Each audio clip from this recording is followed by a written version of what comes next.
I think we are prepared to proceed. Our next order of business is Subtitle C, Budget Reconciliation Legislative Recommendations Relating to Emergency Assistance for Children and Families. I now recognize the gentlelady from Wisconsin for an opening statement. Ms. Moore, you are recognized. Thank you so much, Mr. Chairman. The Pandemic Emergency Fund is carefully designed to deliver maximum help with minimum hassle. It would distribute to the states, DC, and the territories $1 billion for, families have suffered so much during this pandemic, especially those families with children. Nearly half of all families with children reported having trouble paying basic household expenses during the pandemic, with even higher rates among Black and Latino families. 2/3 of Black families and 58% of Latino families. More than 70% of families with children were more likely to be food insecure. Skipping meals and going hungry were more than twice as likely to be happening. And these families were more than twice as likely, quite frankly, to be behind on their rent, being caught in the compounding predicament of having more month than money. And all of that, in addition to the grief, the fear, the stress that they're dealing with during the pandemic with school closings or virtual learning or partial virtual learning, and friends and family members becoming ill and sometimes dying. Parents working at essential jobs with inadequate personal protective equipment, and both the parents and children trying to understand what has happened to rock their world.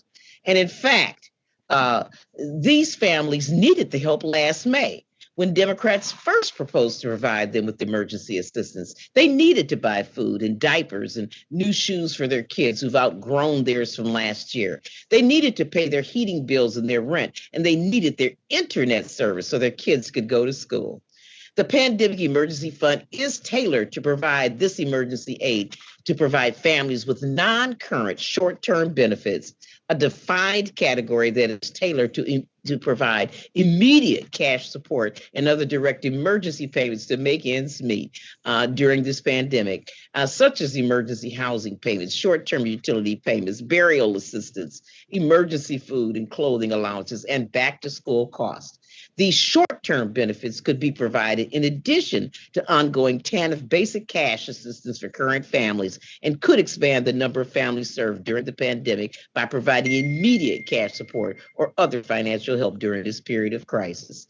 And these families would be relieved of the burdensome and inappropriate rules such as time limits, asset limits, work requirements, immigrant public charge calculations, and eligibility based on old drug felony convictions. This emergency assistance is a critical bridge to allow these low-income families with children to pay for and mitigate the long-term consequences. Before my time expires, let me end by empathizing with my Republican friend who just joined the committee, who has shared with us that he's been adversely impacted by the example of his stepfather, who didn't or couldn't provide for the blended family he had joined.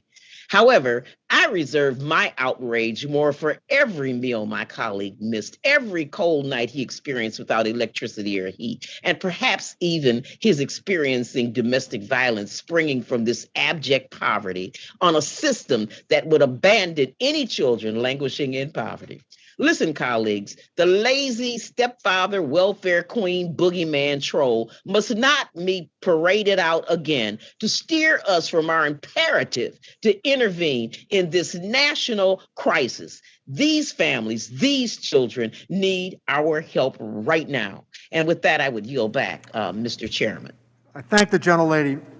Let me now recognize the gentlelady from Indiana, Ms. Wolarski, for the purposes of offering an opening statement.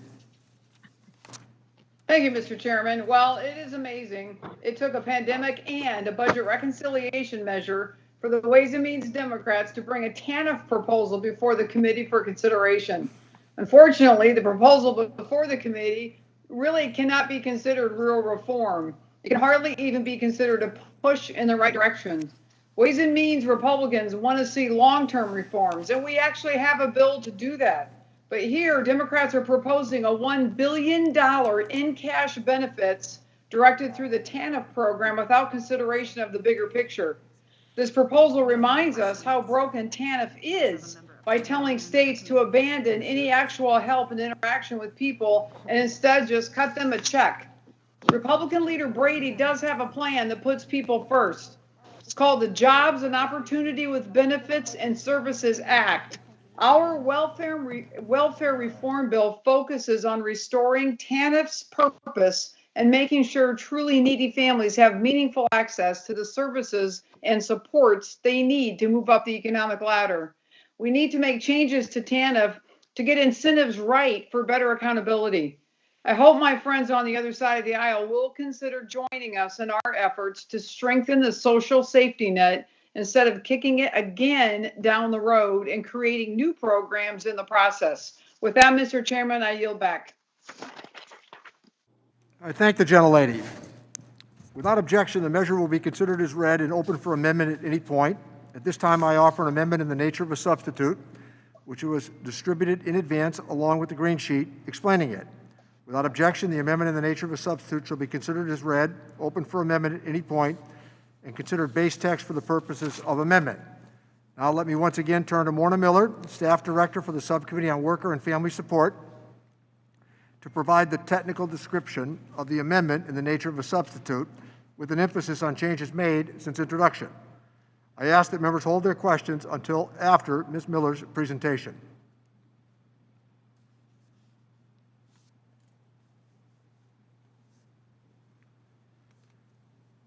Morna, you're recognized. Thank you, Mr. Chairman. The committee print of Subtitle C, Emergency Assistance to Children and Families, would amend Section 403 of the Social Security Act to create a new pandemic emergency fund. The fund would allocate money to states, the District of Columbia, U.S. territories, and Indian tribes for the sole purpose of providing direct assistance to struggling families with children during the pandemic. The fund would provide a total of $1 billion for this purpose. The amendment in the nature of a substitute modifies the committee print, in which the fund is called the Pandemic Emergency Fund, to instead name the fund the Pandemic Emergency Assistance Fund. This concludes my walkthrough. I'd be happy to answer any technical questions that members of the committee have. Thank you, Morna. Are there any questions about the amendment in the nature of a substitute? Does anyone wish to move to strike the last word?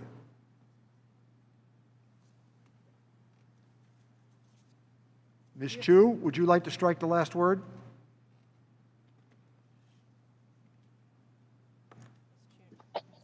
Mr. Chair, I move to strike the last word. The gentlelady is recognized. Mr. Chair, this $1 billion fund would provide much relief to the neediest of families across the U.S. during this devastating COVID crisis. This subtitle creates an emergency fund as part of the Temporary Assistance for Needy Families program to ensure that families with children can receive emergency cash assistance to help pay their rent, bills, groceries, and other basic necessities through non-current, recurrent short-term benefits. It also meets the moment by ensuring that families receiving these benefits are not subject to time limits, work requirements, and other conditions that are not relevant during a global pandemic. Now, since the pandemic began, nearly 2.5 million more children have fallen into poverty. Now, even before the pandemic, 1 in 7 children was living in poverty. Now, it is closer to 1 in 5 children. And in fact, in California, nearly 1 in 4 low-income households with children sometimes or often do not have enough food to eat. Furthermore, there are severe racial disparities in which families with children are struggling. In California, 78% of Latinx households, 71% of Black households, and 66% of other Californians of color are having difficulty paying for basic expenses. Blacks, Latinx, and Pacific Islanders also experience the sharpest rates in unemployment and have higher infection and mortality rates from the virus. Low-income households in California are also more likely to have severe rental burdens. 66% of households with incomes below 200% of the federal poverty line were renters. And even before the pandemic, 85% of renter households in the population were paying more than 30% of their incomes towards housing costs. Now, while earlier COVID packages have been critical in keeping families afloat, more direct cash benefits to low-income families will help keep more children out of poverty and reduce racial disparities. Investing in our children's health and development is vital in ensuring that future generations are able to thrive. I support the provisions of this subtitle and urge my colleagues to vote for its passage. I yield back. I thank the gentlelady. Is there any other member who wishes to strike the last word? Can't see any. Can I see any hands up or? No? Mr. Chairman, this is Congressman Gomez. I'd like to strike the last word. Let me recognize the gentleman from California, Mr. Gomez, to strike the last word. We need to. Thank you, Mr. Chairman. I want to just go back to some of my previous statements. The pandemic is not impacting every single community in the same way. Some communities are bearing the brunt in such a disproportionate way that it is devastating. And to think that they're not is to deny the reality of different parts of our country. Here in Los Angeles, as I mentioned, Latinos have experienced a 1,000% increase in the deaths since November, just since November, right? And this is because these folks are oftentimes living in multi-generational households. They're essential workers. They're not covered by the traditional safety net programs. So they can't give up working, right? The Republican Party loves to talk about the value of hard work, right? Pull yourself up by the bootstraps. But when it comes to immigrants, it's not enough, right? When it's not enough. There are people who are suffering disproportionately. And my district is one of them. We got to do more to help these kids. We need to do more to help these families throughout the country. So I am going to support this important measure because it is a step in the right direction. But I want people to also think about who they are, right? These are the folks that are taking care of people's kids. They're the ones that are picking their food. They're the ones that are keeping farms open. They're the ones that are going to work, even when everybody else is hunkered down and having virtual video meetings, right? Because they have to. They have to. So I'm in support of this because it is the right thing to do. And I want to say that I'm asking my Republican colleagues to do the same. I know that it might not be the thing that the Republican Party believes in, but I also know Republicans who care deeply about every community. We have to get beyond this whole, like, it's not in my state, doesn't matter, right? It matters if it's in Nebraska or California, in a rural area or urban area, if they're immigrants or not, it matters what happens to them. So with that, I yield back. Thank the gentleman. Is there any other member who wishes to strike the last word?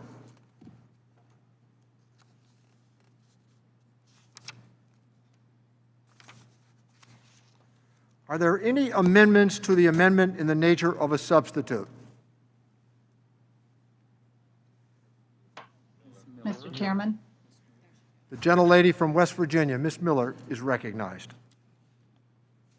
Thank you. I have an amendment at the desk.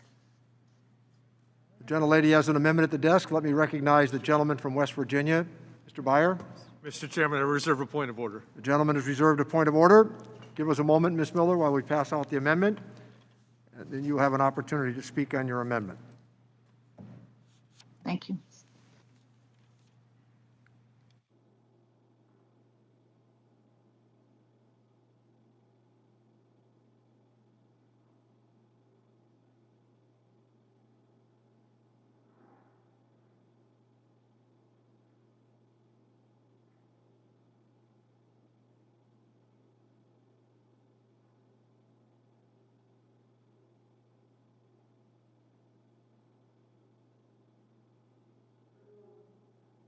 Has every member seen a copy of the gentlelady's amendment? We'll pause for a moment.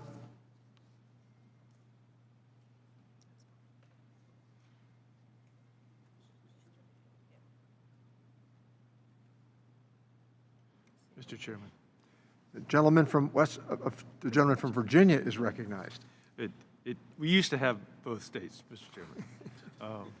But Mr. Chairman, I withdraw my point of order. The gentleman has withdrawn his point of order, and the gentlelady from West Virginia is recognized to speak on her amendment. Thank you, Mr. Chairman. In West Virginia, 27% of children and 33% of children under the age of 5 live in poverty. The pandemic has caused many Americans to lose their jobs and put more parents and children into poverty. This is an opportunity to work together on an issue that not only affects West Virginia, but the rest of the country as well. President Biden campaigned on cutting child poverty in half. If my friends want to direct taxpayer money to where the president intended and help us reduce child poverty, then they should support my amendment. My amendment would allocate $1 billion in new TANF pandemic emergency assistance funds, proportionately based on the number of children living in poverty in each state. As written, the bill allocates funds to states using a 50-50 formula that considers the number of children in each state and what each state spent on assistance and other benefits in 2019. Poverty is not a part of the calculation.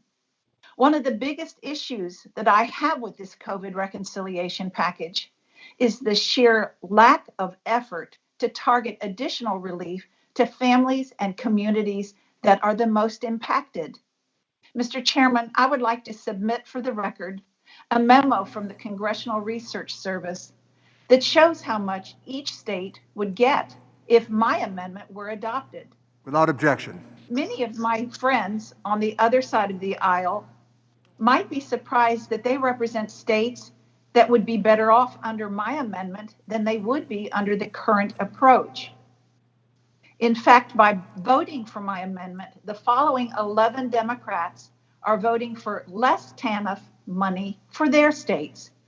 Representative Murphy of Florida, Representative Davis of Illinois, Representative Schneider of Illinois, Representative Kildee of Michigan, Representative Sewell of Alabama, Mr. Boyle of Pennsylvania, Mr. Evans of Pennsylvania, Mr. Horsford of Nevada, Mr. Pasquale of New Jersey, Mr. Byer of Virginia, and Mr. Doggett of Texas.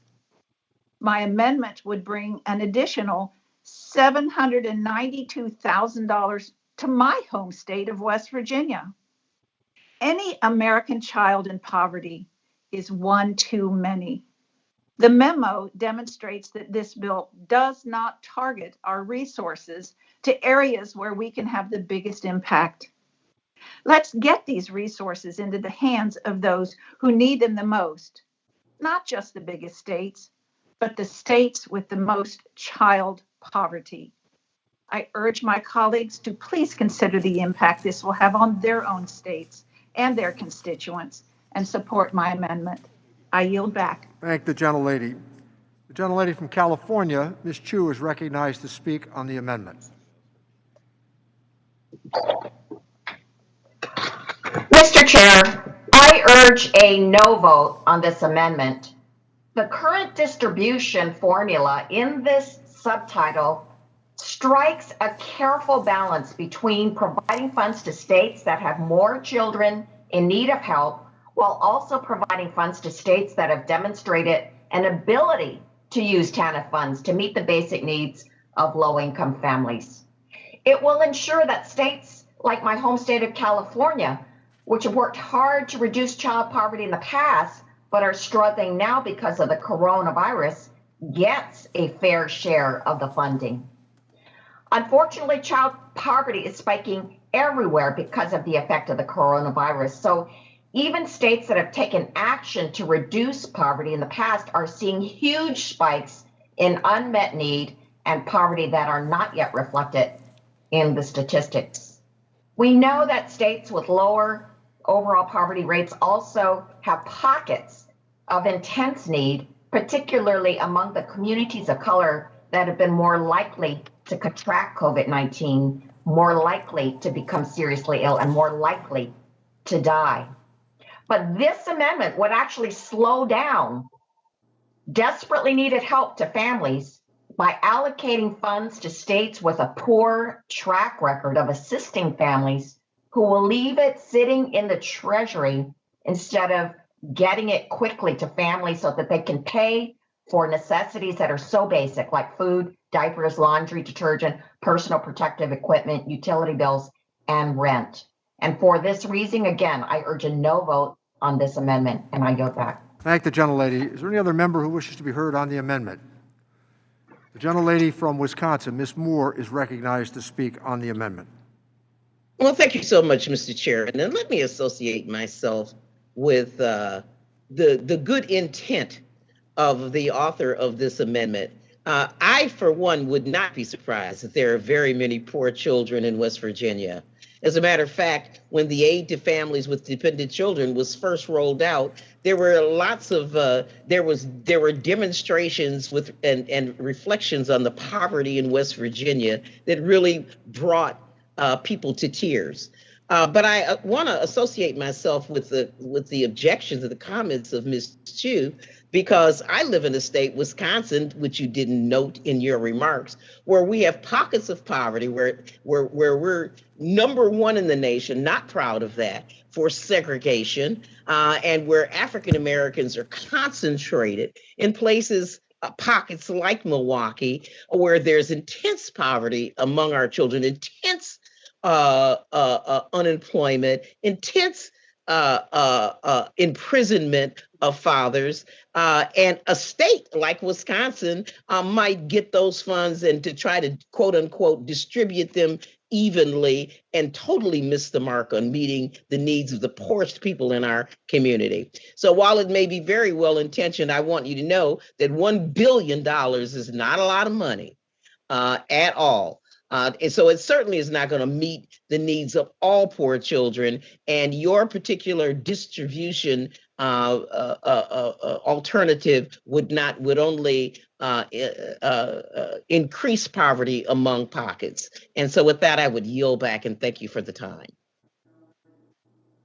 Thank the gentlelady. Is there any other member who wishes to be heard on the amendment offered by the gentlelady from West Virginia? Let me recognize the gentleman from Texas, the ranking member, Mr. Brady, to be heard on the amendment. Thank you, Mr. Chairman, I'll be brief. So we're told the objections to Ms. Miller's very fair bill or amendment is that dollars should go to children based on their race rather than on their poverty. I think this is a mistake. I think we ought to be every chance possible colorblind about poverty, helping and reaching out and funding those, regardless, of ethnicity, race, any of those factors. They're poor.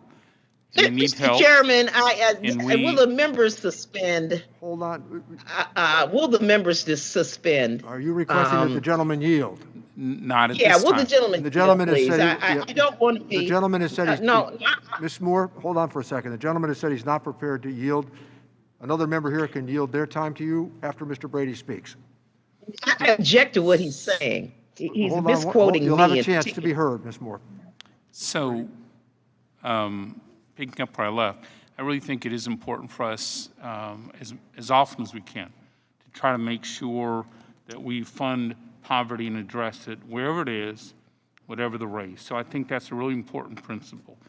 Secondly, we're told these dollars should go to wealthier states rather than poorer states or states that have a certain percentage.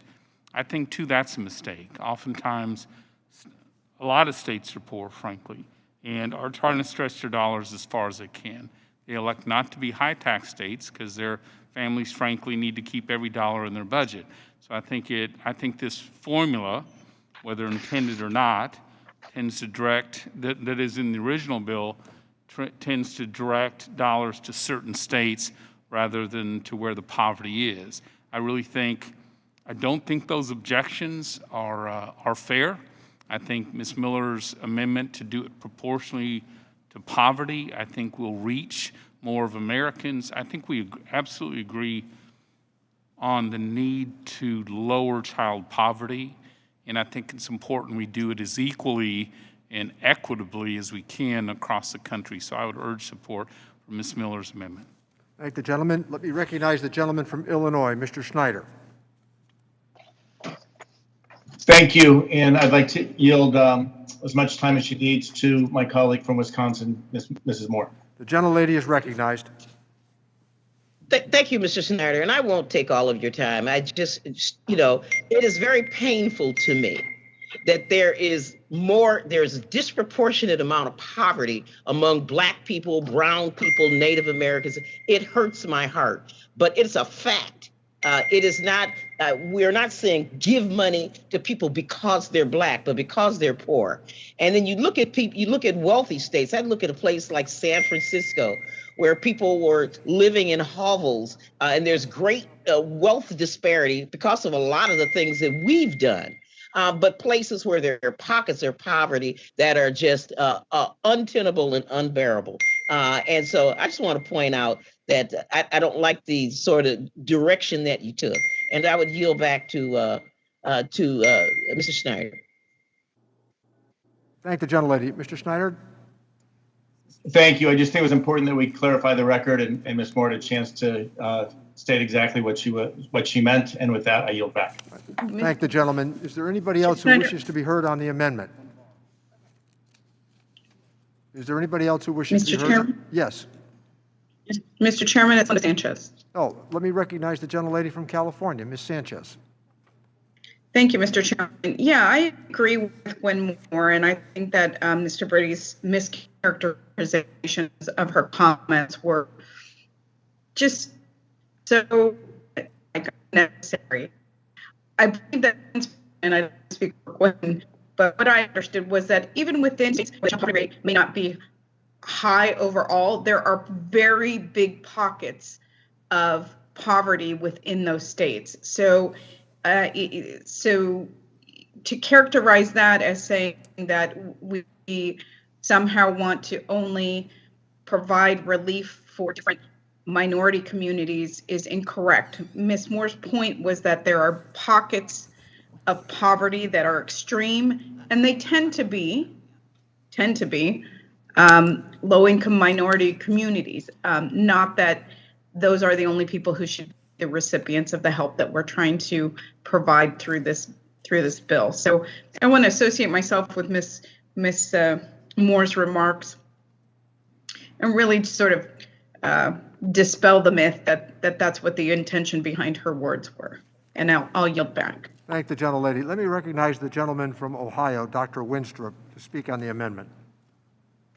Thank you, Mr. Chairman. I'd like to yield my time to Ranking Member Brady. The gentleman is recognized. Thank you. And again, I'll be very brief. What we can't deny is that the rural poverty rate in America is much higher than it is in urban areas. 16.4% in our rural areas, a little over 12% in our urban areas. And I think by any measurement, we all agree that rural poverty is epidemic. We also agree we need to make real strides in urban areas as well. And that's my point. Let's help child poverty where it occurs. Let's be colorblind as to how we distribute those monies. Let's help states equally. And that's what Mrs. Miller's amendment simply does, is make it proportional. Let's not discriminate against others. Let's not deny the inequity and the divide between rural poverty and urban area. Let's do it fairly as a committee, and I think that is ultimately a very fair way to approach. And with that, I yield back, Dr. Winstrup. Dr. Winstrup, you control the time. I yield back, Mr. Chairman. Dr. Winstrup has yielded back his time. Is there anybody else who wishes to be heard on the amendment? Does he have a point of order? Hi, this is. Let me recognize the gentleman from California, Mr. Gomez, to be heard on the amendment. Thank you, Mr. Chairman. I just want to kind of focus on this argument that is being made about if we regarding equity. So I do believe that we need to focus on the areas that are disproportionately impacted when it comes to a variety of things, right? When it comes to housing, education, healthcare, the pandemic. I agree with that. But we also have to recognize that there is a strong overlap of where that the disproportionate impact is occurring, right? Those numbers are there. It's not something that's made up, right? But the fact that people of color, Latinos and African Americans are dying at a higher rate, that disparity exists, right? So how do we combat it is really the question. We believe that you got to have policies that target those people that are getting disproportionately impacted across the board, right? When it comes to the maternal health crisis facing this country, the fact that Black and Brown are more likely to be diagnosed at a later stage when it comes to cancer than what our white counterparts. So we have to start looking at that and try and figure that out. I think that, I grew up in Riverside, California, when it was mainly non-minorities. And the poor individuals out in rural in Riverside, California, were also being disproportionately impacted by smog and lack of healthcare, lack of opportunities. Right? We care about them. So let's figure out how we develop real policies that target the need where it's crucial. But to say you do that by being colorblind is, in my opinion, foolish. So I think we need to figure out how we can come up with policies that do that. If our friends on the other side of the aisle want to work with us on that, I'll be willing to take their support every single day of the week. With that, I support what we're trying to do. I reject this amendment, but I'm open to having that discussion in the future. With that, I yield back. I thank the gentleman. Is there anyone else who wishes to be heard on the amendment? The gentleman from Nevada, Mr. Horsford, is recognized to be heard on the amendment. Thank you, Mr. Chairman. I don't want to belabor the point. I think the points that my colleagues, Ms. Moore and Ms. Sanchez and Mr. Gomez have made are all appropriate. I would just lift up the work of our committee staff on the health and economic equity reports that this committee issued at the end of last year that articulates how this pandemic, while it has ravaged every segment of our population in this country, and in fact throughout the world, it has disproportionately impacted certain communities, including rural communities, to the ranking member's point. And I just don't want it to be lost on anybody. We all represent rural and urban areas. My district is 52,000 square miles. I have 6 rural counties, and I'm trying to fight to get those constituents resources, just like I'm trying to fight to get resources to the urban areas of the district, of the parts of the district that I represent. But too often, we try to say that these policies should be colorblind. This pandemic has disproportionately affected people of color. And so therefore, we need to target the resources as we've done for the testing, as we need to do for the vaccine, for the community tracing efforts, in order to crush this virus. If we want to win and defeat this virus together, then we need to target the resources. And that is what the underlying provision of this Subtitle C actually accomplishes. I appreciate the remarks by my colleague from West Virginia. I look forward to working with you as one of the new members on this committee because I understand the issues of rural America, and I'm fighting for them too. So let's not pit one group over another. All of America needs help. Thank you very much, and I yield back. Thank the gentleman. Let me recognize the gentlelady from Alabama, Ms. Sewell, on the amendment. Thank you, Mr. Chairman. I just wanted to remind all of us that what this title does is try to address poverty wherever it exists. And I think that that is what we all need to be focused on, is the fact that we are trying to address poverty and provide targeted direct assistance related to that poverty. I would agree with Chairman Brady that that rural areas as well as urban areas are important, and I represent both. But I have to tell you that while poverty rates in rural America are around 16%, the reality is that African Americans make up 13% of the population, yet we're 27% of the poverty rate. Those disproportionalities are what we're trying to address by targeted assistance. And it doesn't mean that anyone's poverty is worse than another person's poverty. We in America, this wealthy country, where people should be able to truly fulfill their God-given promise because we are abundant in resources. No one should go hungry at night.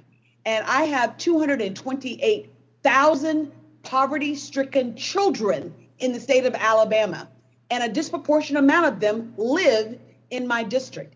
When you couple being rural and then also being an African-American community, a predominantly Black community, it is a double whammy. My hometown of Selma, Alabama, so many of you know of it because of the march from Selma to Montgomery and the legacy of the civil rights and voting rights movement. But it is a town of 19,000 that is 70% African American and that is in the heart of Alabama's Black Belt, which is a rural area of Alabama. We need to address poverty wherever it exists, and using every tool in the toolkit, government can be a powerful, powerful force for good, never to supplement, but to uplift and give people an opportunity to reach their God-given potential. I think all of us would agree to that. And with that, Mr. Chairman, I ask that we vote for the underlying title and that we defeat this amendment. But I look forward to working with Ms. Swarovski as well as Ms. Miller and all of my colleagues to try to really address poverty wherever it exists and whomever it exists on. Thanks. Thank you. I thank the gentlelady, Mr. Rice. The gentleman from South Carolina, Mr. Rice, is recognized. Thank you, Mr. Chairman. It seems that my colleagues across the aisle are jumping through flaming hoops and trying to conjure up a way how Mrs. Miller's amendment is anything but what it is. And that is, we want to allocate these funds based upon the actual children that are in poverty. We want to target to the people who need it, rather than using some obscure formulas that would redirect this money away from states like Alabama, like South Carolina, like West Virginia, to California and other places that provide much more expansive benefits to folks, just because they do provide more expanded benefits to folks. All this entire $1.9 trillion program is rife with obscure formulas that are difficult to calculate, but have a specific purpose, and that is to direct money away from poorer states to more wealthy states. And this is one more example. There is no reason on God's earth that we would allocate this money to help poor children in any method except by the number of poor children that exist in that state. And any explanation for that is pure conjecture. It's pure nonsense. I yield back. Thank the gentleman. Let me recognize the gentleman from Nebraska, Mr. Smith, on the amendment. Thank you, Mr. Chairman. As a representative of Nebraska, one of three, and I'm just thinking around us, around Nebraska, Wyoming has one representative, South Dakota has one representative, Iowa has what, 4? Kansas has 4, Colorado 8 or 9, I think.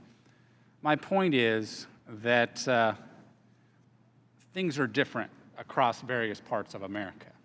So I'm curious, and I'm wondering if Ms. Miller could clarify something for me, if I could ask her a question. Is that possible, Mr. Chairman? It is. My question is, you know, I know my colleague from Nevada said we wanted to target resources. Ms. Sewell, she and I work together on rural issues quite often, also wanting to target the resources. My question for Ms. Miller for clarification is there language in the bill that directs resources toward poverty, reflected by the need? Yes, and using a 50-50 formula. Okay, actually, I was asking the staff, committee staffer. Oh, sorry. we've missed that stage, but I think we could revisit it for the purpose of having the question answered.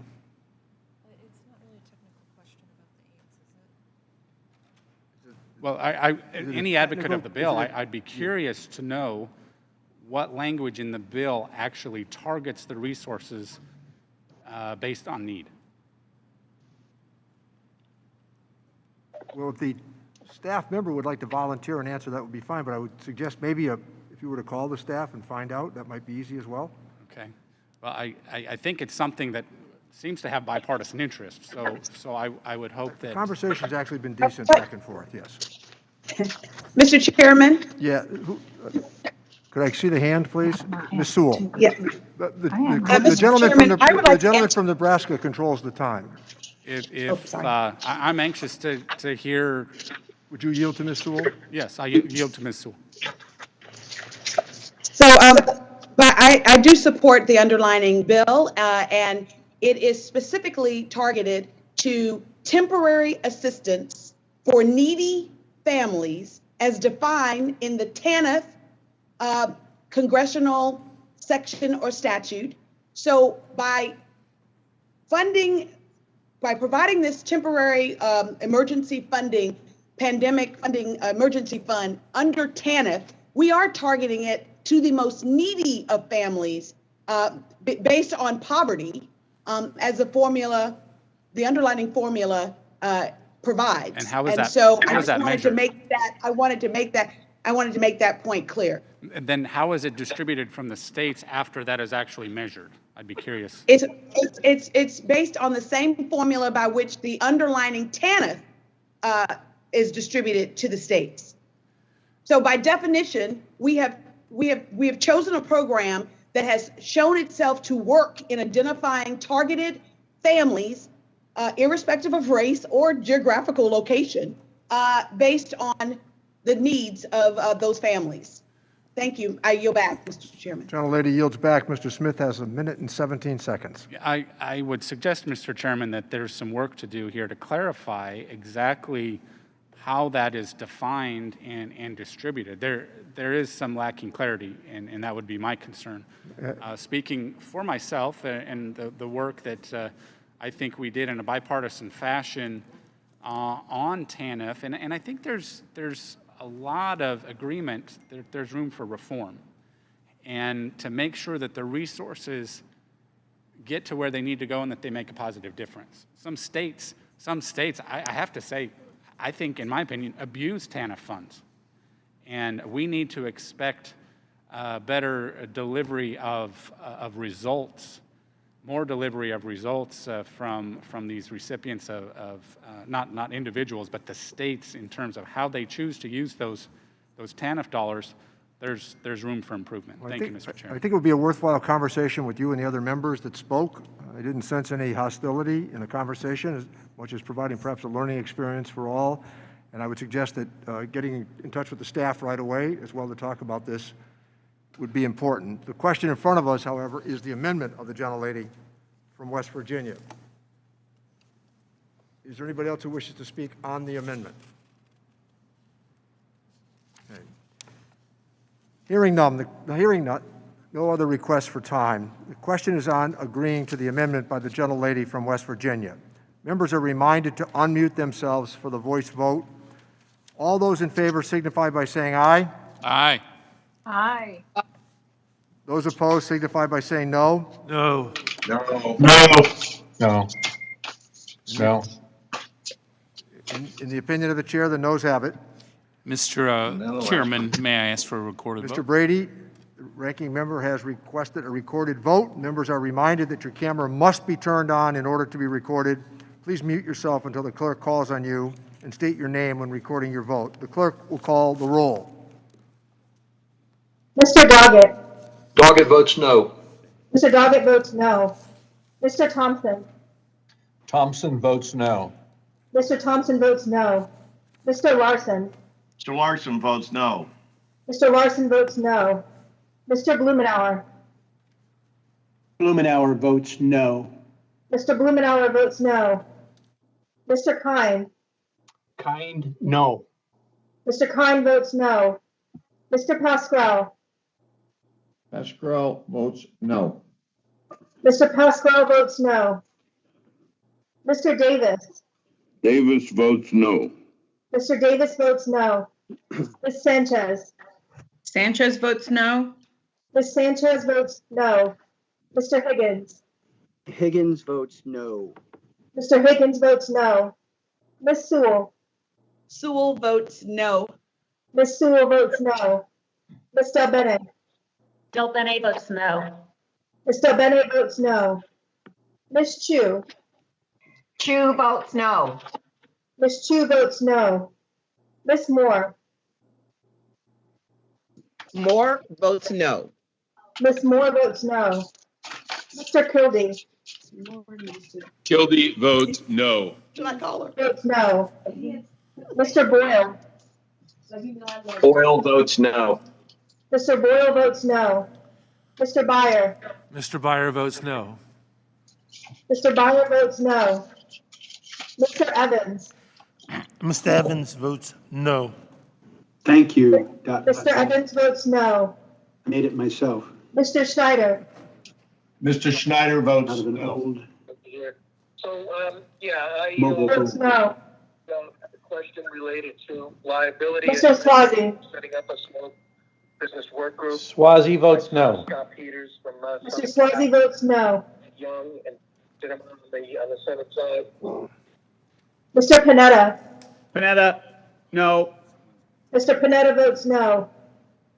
Ms. Murphy. Murphy votes no. Ms. Murphy votes no. Mr. Gomez. Gomez votes no. Mr. Gomez votes no. Mr. Horsford. No. Horsford votes no. Mr. Horsford votes no. Ms. Plaskett. Mr. Brady. Mr. Brady votes aye. Mr. Brady votes aye. Mr. Nunez. Nunes votes aye. Mr. Nunez votes aye. Mr. Buchanan. Buchanan votes aye. Mr. Buchanan votes aye. Mr. Smith of Nebraska. Smith of Nebraska votes aye. Mr. Smith of Nebraska votes aye. Mr. Reed. Reed votes aye. Mr. Reed votes aye. Mr. Kelly. Kelly votes aye. Mr. Kelly votes aye. Mr. Smith of Missouri. Smith of Missouri votes aye. Mr. Smith of Missouri votes aye. Mr. Rice. Mr. Rice. Mr. Rice votes aye. Mr. Rice votes aye. Mr. Schleicher.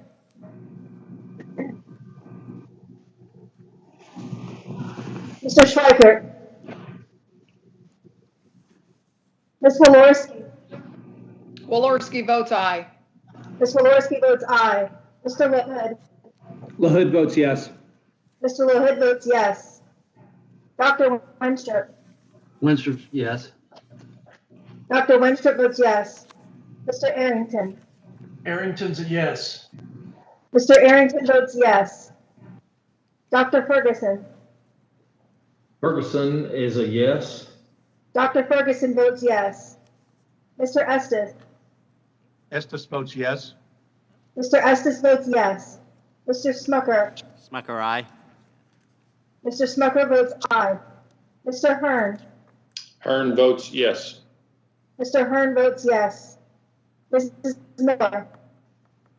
Miller votes aye. Mrs. Miller votes aye. Ms. Plaskett. Mr. Schleicher.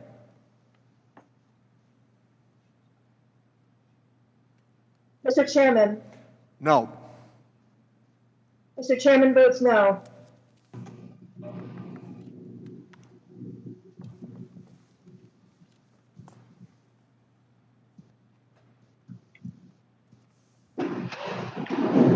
The clerk will report the tally.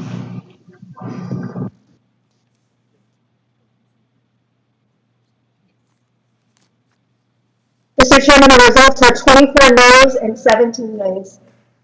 There being 25 noes and 17 ayes. 24. I'm sorry, 24 noes and 17 ayes. The amendment is not agreed to. Are there additional amendments to the amendment in the nature of a substitute?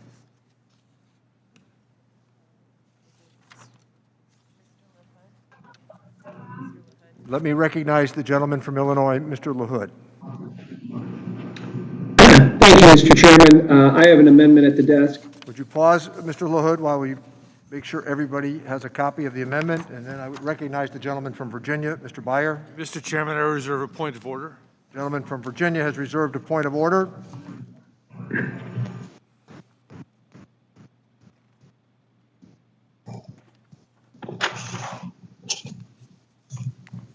Has everybody seen a copy of the gentleman from Illinois amendment?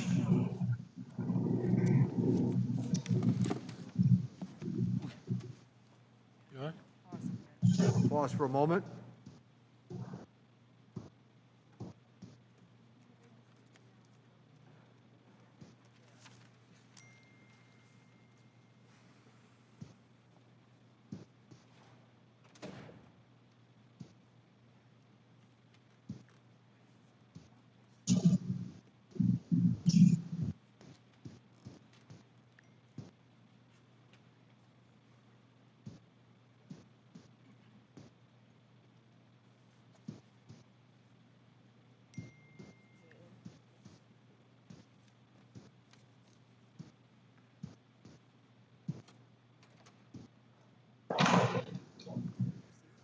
We're prepared to proceed, and let me recognize the gentleman from Illinois to speak on his amendment. Thank you, Mr. Chairman. My amendment looks at the issue of what we're doing or what we're not doing as it relates to work support activities with TANF funds. And my amendment will improve the underlying bill by requiring states to reserve at least 25% of the additional $1 billion in pandemic emergency assistance funds for work support activities. And when we think about work support activities, we're talking about training, we're talking about apprenticeships, we're talking about other type of technical skills and learning programs to help families and individuals that have been impacted by the pandemic to get back to work, because that's the ultimate goal. When we look at the economy we had pre-COVID, we want to get people back to the work. By every indication, the economy we had pre-COVID was the best economy in my lifetime, and we need to get back to that, and you do that by work. As written, the bill currently restricts states so that they may only use funding for non-recurrent short-term benefits like cash assistance. I'm concerned that this limits states and how they can work with individuals to achieve long-term economic stability, which I think we all want. In 2019, only 10% of TANF funds were used for work, education, and training activities. My amendment would redirect some of these new funds to hold states accountable for their spending and ensure dollars are providing individuals with the resources necessary to get back into the workforce, and that pertains to training. Last Congress, I introduced the Improving Access to Work Act, which would have made similar changes to bolster the regular TANF program to prioritize workforce development. Job preparation and work is a foundational goal of TANF, which was created to provide a hands up for needy families. My amendment will provide for that safety net and ensure that our focus remains on economic growth and individual opportunity. And there's no better social program than a job. And that's what this amendment focuses on. And I urge my colleagues to support this amendment to the underlying bill, and I yield back. Mr. Chairman. I thank the gentleman. The gentleman from Virginia. Mr. Chairman, I withdraw my point of order, please. The gentleman from Virginia has withdrawn his point of order. Is there anybody who wishes to be heard on Mr. LaHood's amendment?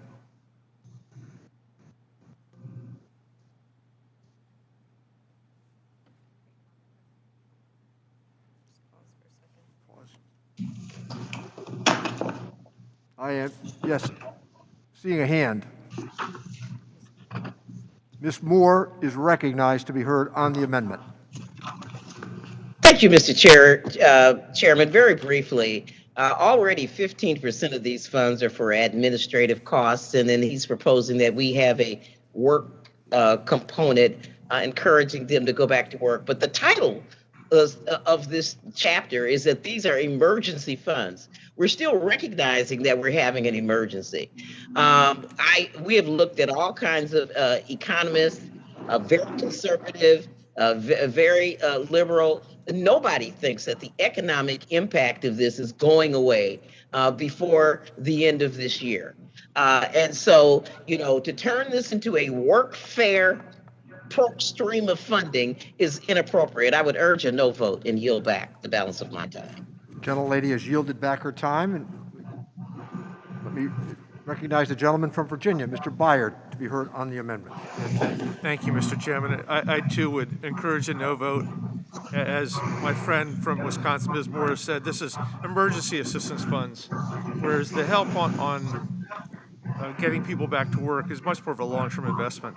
We've heard many, many times today that we shouldn't have federal government mandating one size fits all. So why not let the 50 states determine how best to implement the $1 million that's being used for emergency assistance? I yield. The gentleman has yielded back his time. Let me recognize the gentleman from Illinois, Mr. Davis, to speak on the amendment. The gentleman is recognized. Mr. Davis? Thank you, Mr. Chairman. While I enjoy a great deal working with my colleague from Illinois, and we've worked together on many things, we just happen to see this issue quite differently. When you talk about providing requirements that individuals who are not in a position to work, and so I want to just listen to what Representative Moore just said, who articulated in a very real way. First of all, there is not enough resource for the individuals who are in need of those resources, and to attach another requirement in terms of, and there's nothing wrong with work. Work is absolutely a virtue. I mean, when you work, you bind yourself. You are contributing. It's valuable. But I don't think we need another requirement on this bill, TANF, which is temporary for needy families. They need the resources. I oppose the amendment and urge that we vote against it. Thank the gentleman. Is there anyone else who wishes to be heard on the amendment?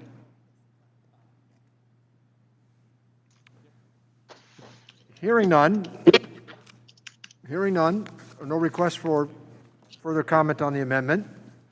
The question comes on the amendment of the gentleman from Illinois, Mr. LaHood. All those in favor of his amendment signify by saying aye. Aye. Aye. All opposed, no. No. No. The opinion of the chair, No. No. No. the noes have it. So, Mr. Chairman, I request recorded vote. The gentleman from Texas, the ranking member, has requested a recorded vote. Members are reminded that your camera must be turned on in order to be recorded. Please mute yourself until the clerk calls on you and state your name when recording your vote. The clerk will call the roll. Mr. Doggett. Doggett votes no. Mr. Doggett votes no. Mr. Thompson. Thompson votes no. Mr. Thompson votes no. Mr. Larson. Larson votes no. Mr. Larson votes no. Mr. Blumenauer. Blumenauer votes no. Mr. Blumenauer votes no. Mr. Kine. Kine, no. Mr. Kine votes no. Mr. Pascal. Pascal votes no. Mr. Pascal votes no. Mr. Davis. Davis votes no. Mr. Davis votes no.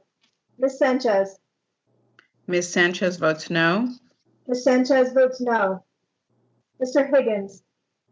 Higgins, no. Mr. Higgins votes no. Ms. Sewell.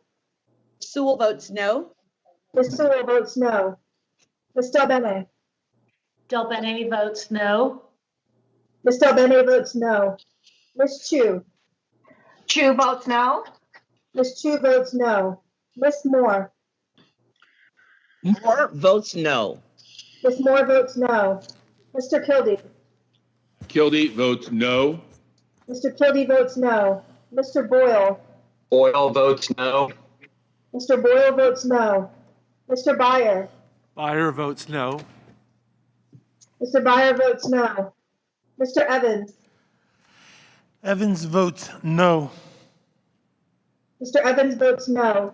Mr. Schneider. Mr. Schneider votes no. Mr. Schneider votes no. Mr. Swazi. Swazi, no. Mr. Swazi votes no. Mr. Panetta. Panetta, no. Mr. Panetta votes no. Ms. Murphy. Murphy votes no. Ms. Murphy votes no. Mr. Gomez. Gomez, no. Mr. Gomez votes no. Mr. Horsford. Horsford votes no.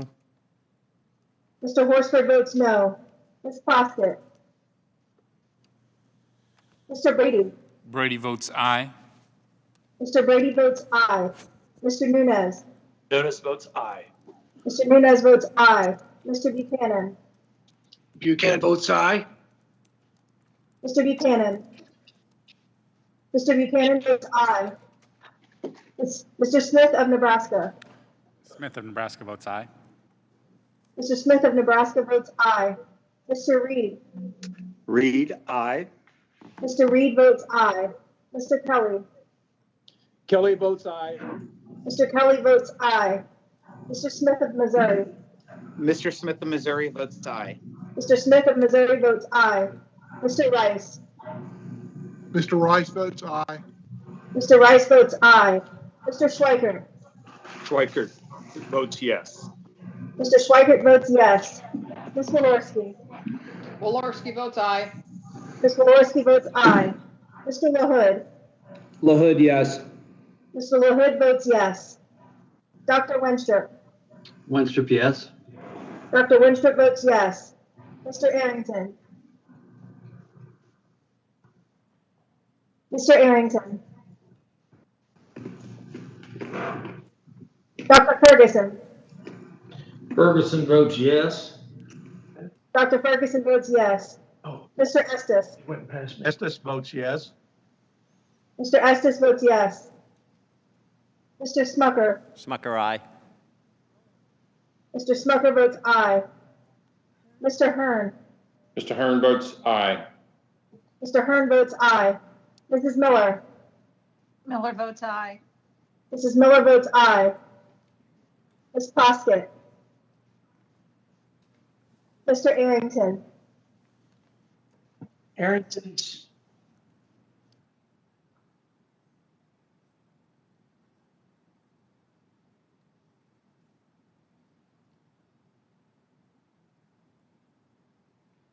Mr. Arrington, your sound is out. Let me try to unmute you, sir. Arrington is a yes, sorry. Mr. Arrington votes yes.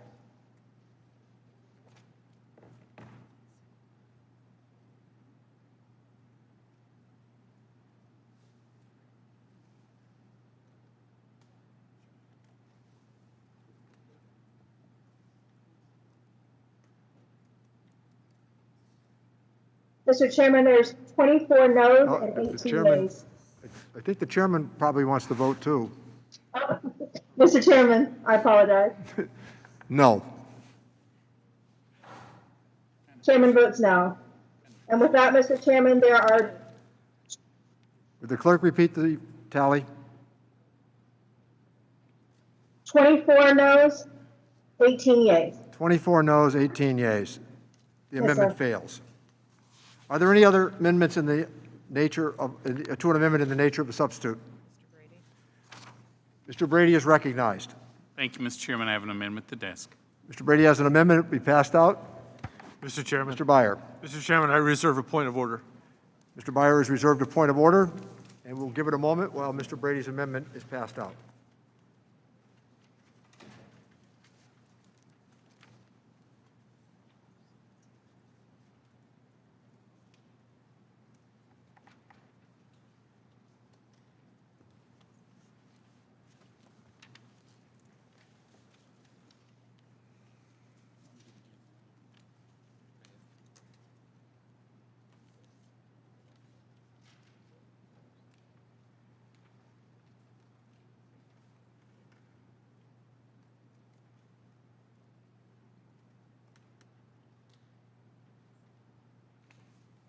Has everybody received a copy of Mr. Brady's amendment? Pause for a moment.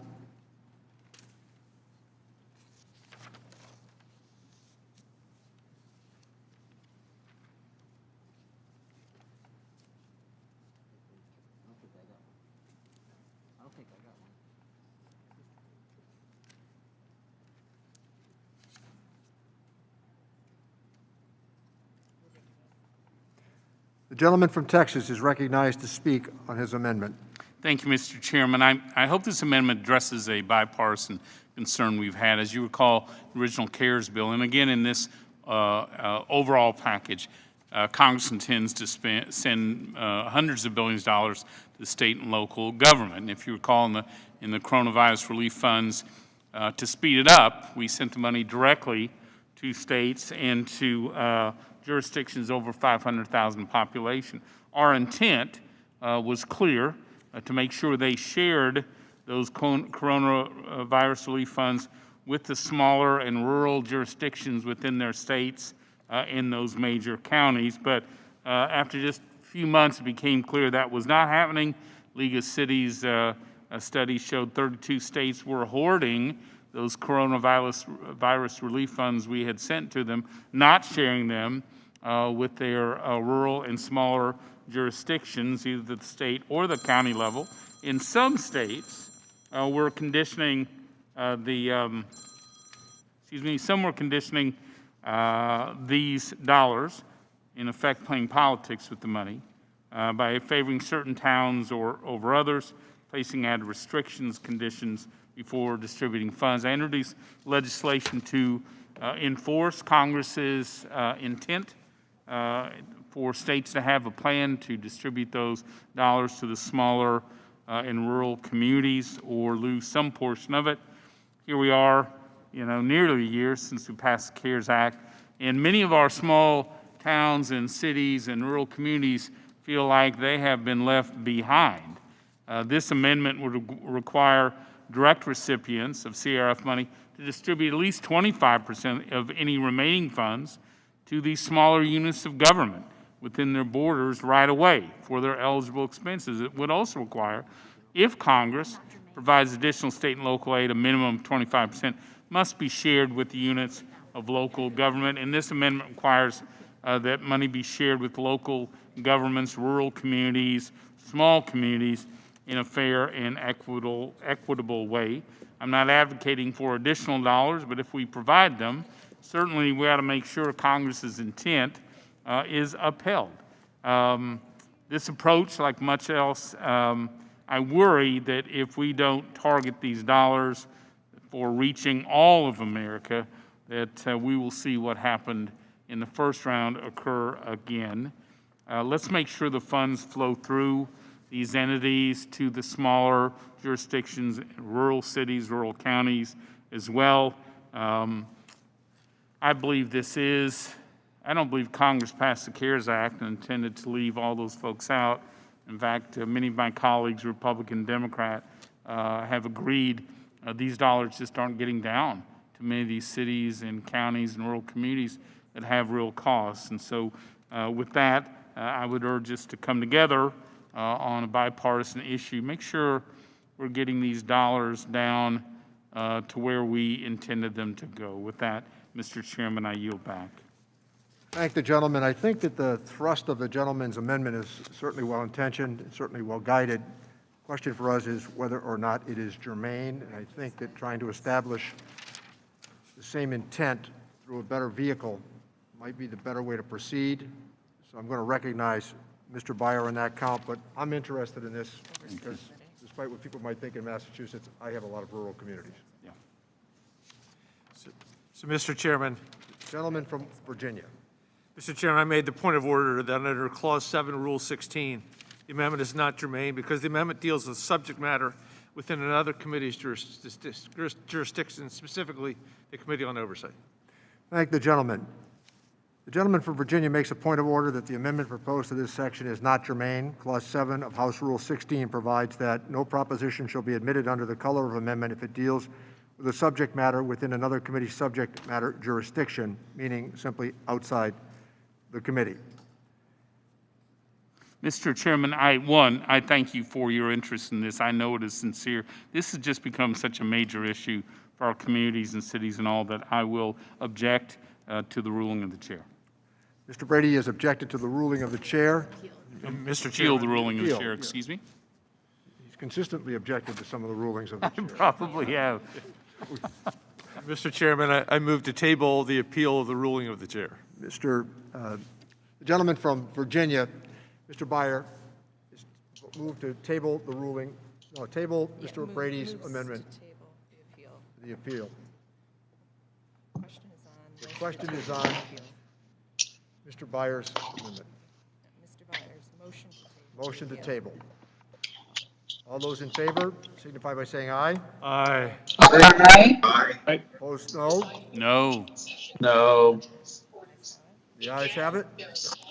On that, Mr. Chairman, I ask for a recorded vote. Mr. Brady has asked for a recorded vote.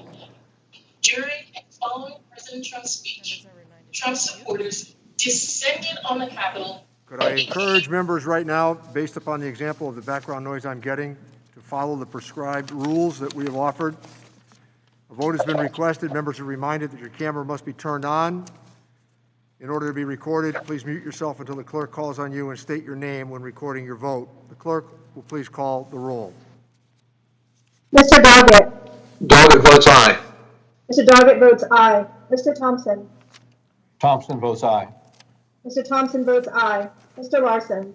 Larson votes yes. Mr. Larson votes yes. Mr. Blumenauer.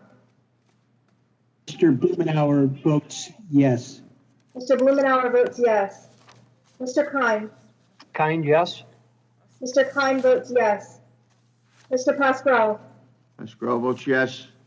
Mr. Pascal votes yes. Mr. Davis. Davis votes aye. Mr. Davis votes aye. Ms. Sanchez. Sanchez votes aye. Ms. Sanchez votes aye.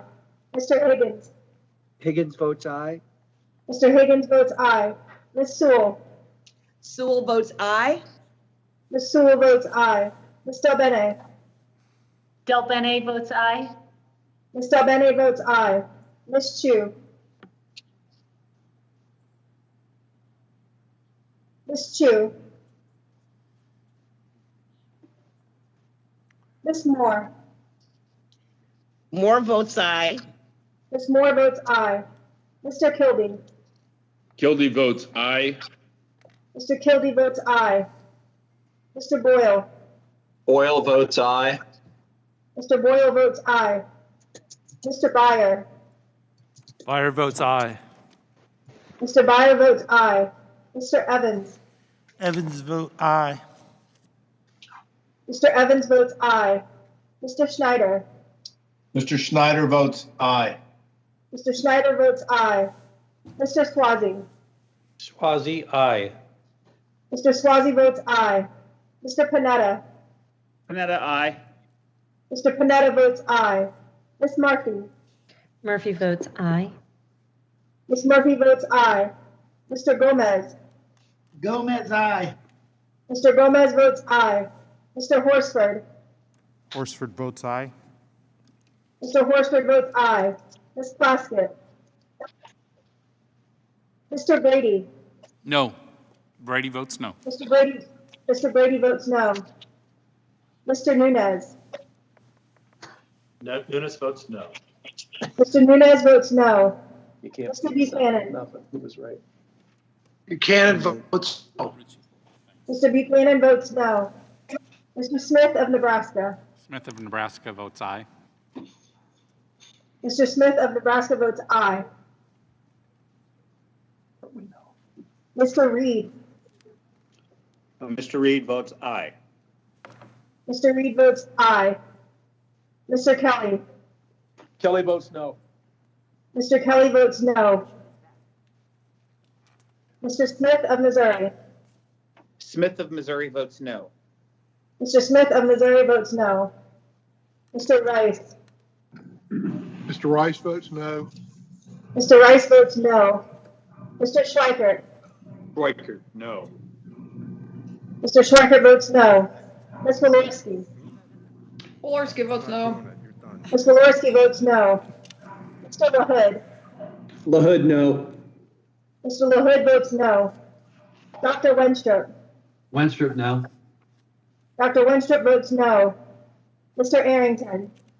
I apologize for the delay earlier. Arrington's a no. Mr. Arrington votes no. Dr. Ferguson. Ferguson is no. Dr. Ferguson votes no. Mr. Estes. Estes votes no. Mr. Estes votes no. Mr. Smucker. Smucker, no. Mr. Smucker votes no. Mr. Hearn. Hearn votes no. Mr. Hearn votes no. Mrs. Miller. Miller votes no. Mrs. Miller votes no. Ms. Chu. Chu votes aye. Ms. Chu votes aye. Ms. Plaskett. Mr. Chairman. Aye. Mr. Smith of Nebraska would like to be recognized. Mr. Chairman, how am I recorded? The gentleman has requested Mr. as to Smith. how he's recorded. Mr. Smith of Nebraska is recorded as an aye. I wish to be recorded as a nay. Mr. Chairman, Yes? Mr. Reed, I'd like to know I'm recorded. gentleman Yes, has if I could requested be known. clarification. Mr. Smith of Nebraska votes no. Mr. Reed, you're recorded as an aye. I'd like to be a no. I'm sorry. Mr. Reed is a no. Mr. Reed votes no. And Mr. Chairman? Aye. Mr. Chairman votes aye. Is there anyone else who wishes to cast or change a vote? Hearing none, the clerk will proceed.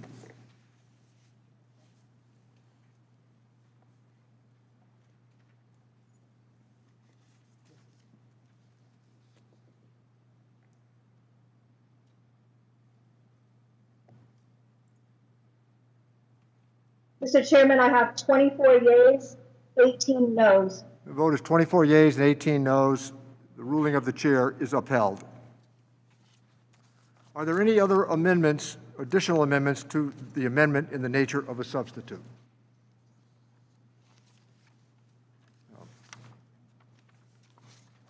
If there are no further amendments, the question is on the adoption of the amendment in the nature of a substitute. All those in favor signify by saying aye. Aye. Aye. Aye. Aye. Aye. Those opposed, no. No. No. No. In the opinion of the chair, the ayes have it, and the amendment in the nature of a substitute is agreed to. Now let me recognize Mr. Byer of Virginia for the purpose of offering a motion.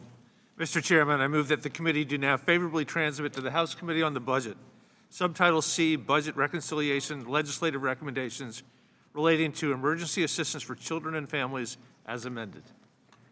The question is on transmitting the bill, Subtitle C, as amended to the House Committee on the Budget. Members are reminded to unmute themselves for the voice vote. All those in favor signify by saying aye. Aye. Aye. Aye. All those opposed say no. No. In the opinion of the chair, the ayes have it. The motion is agreed to, and Subtitle C, as amended, is ordered transmitted to the House Mr. Committee Chairman. on the Budget. The gentleman from Texas is recognized. Yeah, on that, I request recorded vote. The gentleman has requested a recorded vote, and the clerk will call the roll. Mr. Doggett. You owe me. Big time. Mr. Doggett. How does the chairman vote? What do you say? How does the chair vote?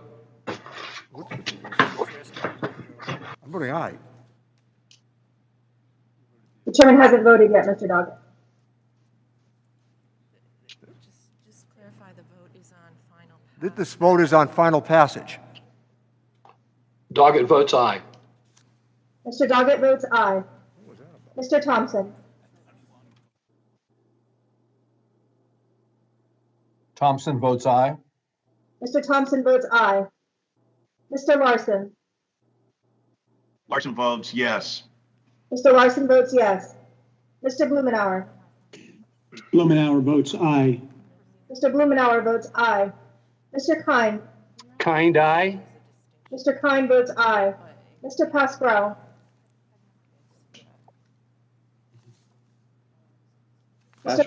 Yes. Mr. Pasquale votes yes. Mr. Davis. Mr. Davis votes aye. Mr. Davis votes aye. Ms. Sanchez. Sanchez votes aye. Ms. Sanchez votes aye. Mr. Higgins. Higgins votes yes. Mr. Higgins votes yes. Ms. Sewell. Sewell votes yes. Ms. Sewell votes yes. Ms. Dalbene. Dalbene votes aye. Ms. Dalbene votes aye. Ms. Chu. Chu votes aye. Ms. Chu votes aye. Ms. Moore. Moore votes aye. Ms. Moore votes aye. Mr. Kildee. Kildee votes aye. Mr. Kildee votes aye. Mr. Boyle. Boyle votes aye. Mr. Boyle votes aye. Mr. Byer. Mr. Byer votes aye. Mr. Byer votes aye. Mr. Evans. Evans vote aye. Mr. Evans votes aye. Mr. Schneider. Mr. Schneider votes aye. Mr. Schneider votes aye. Mr. Swazi. Swazi, aye. Mr. Swazi votes aye. Mr. Panetta. Mr. Panetta votes aye. Ms. Murphy. Murphy votes aye. Ms. Murphy votes aye. Mr. Gomez. Gomez votes aye. Mr. Gomez votes aye. Mr. Horsford. Horsford votes aye. Mr. Horsford votes aye. Ms. Poskett. Mr. Brady. Brady votes no. Mr. Brady votes no. Mr. Nunez. Nunes votes no. Mr. Nunez votes no. Mr. Buchanan. Buchanan votes no. Mr. Buchanan votes no. Mr. Smith of Nebraska. Smith of Nebraska votes no.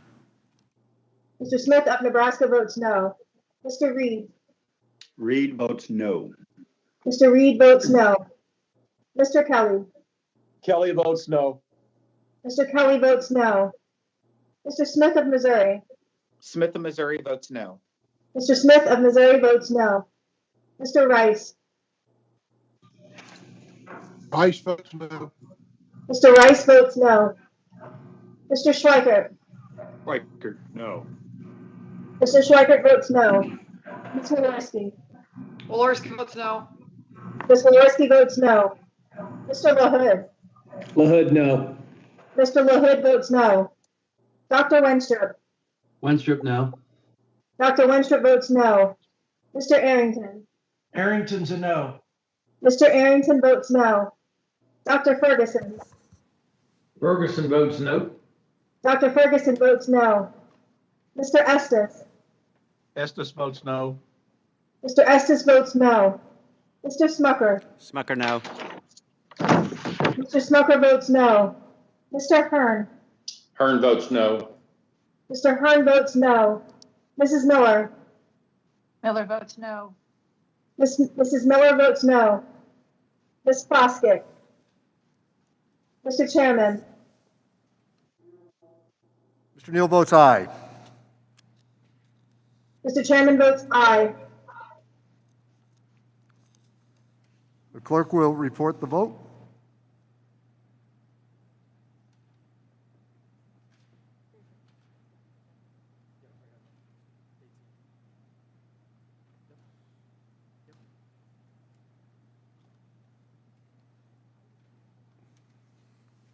Mr. Chairman, there are 24 yeas, 18 noes. 24 ayes, 18 nays. Yes, sir. The motion is agreed to. Subtitle C as amended is ordered transmitted to the House Committee on the Budget. Without objection, staff are authorized to make technical and conforming changes to the committee print, and members have 2 additional days to file with the committee clerk supplemental, additional, and dissenting or minority views. Our next order of business is Subtitle 1, Budget Reconciliation Legislative Recommendations relating to child care for workers.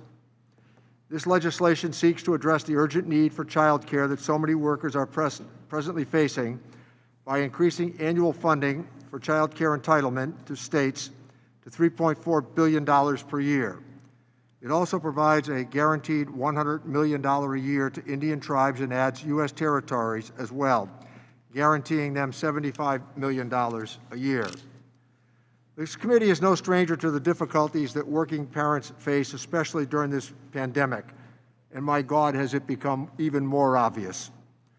Over the summer, we heard from working moms who shared their struggles in the time of pandemic. One mom said, "This idea that you could pivot and magically make a career disappear because schools and daycare closed is so absurd." Another said, and I quote as well, "It's not possible for my husband and I to work and care for a 3-year-old and a 9-year-old. Even before the pandemic caused schools and child care facilities across the country to close, finding and affording quality child care was a source of financial and emotional stress for too many working parents, but especially for women, low-wage workers, and people of color. Mass unemployment has only exacerbated the problem. This is not an issue of underfunding. It's about equity and economic recovery. During the pandemic, women have been disproportionately impacted by child care access issues. According to USA Today analysis, the number of women with child care related absences in any month more than doubled from 2019 to 2020. Women accounted for 84% of all workers who missed work in the average month last year due to child care issues, 84%. For low-wage workers, work is impossible without child care subsidies and difficult even with that assistance. Low-wage workers are more likely to have jobs with unpredictable, variable, or inflexible schedules that require them to work outside of typical business hours and show up in person, making child care more expensive and harder to obtain. People of color are disproportionately represented in the child care industry, making up approximately 40% of the workforce. These caregivers tend to be concentrated in low-wage positions, which in turn decreases their ability to afford child care. Black families, which are more likely to have all available parents working, the cost of child care has disparate impact. To make things worse, black working parents earn 40% less than white working parents, and therefore have a higher proportionate demand for and more trouble affording child care. How can we expect workers to accept jobs, and how can employers count on their workers when the child care is inaccessible for nearly half the country? Back when unemployment was at an all-time low, child care barriers kept nearly 2 million parents from working full-time. As we look ahead to recovery, which we know will be a long road, we can't risk holding back parents because of the lack of available, affordable child care. Making long-term investments in child care will reduce child poverty as well as improve racial equity. Our economy cannot recover unless we stabilize child care now and make long-term investments guaranteeing future access. By permanently increasing the child care entitlement to states, we will not only help improve child care quality, but also make child care affordable and available for families nationwide, including Indian tribes and U.S. territories. This legislative proposal makes a significant down payment on guaranteed child care, one we can build on through future legislation. It also complements the emergency stabilization funds that this committee is considering in another subtitle later during the markup. I now recognize the gentlelady from Indiana, Ms. Wilarski, for the purposes of an opening statement. Thank you again, Chairman Neal. I do agree that working families need access to childcare. I wish the majority would have taken the path of bipartisanship to find common ground and craft a solution.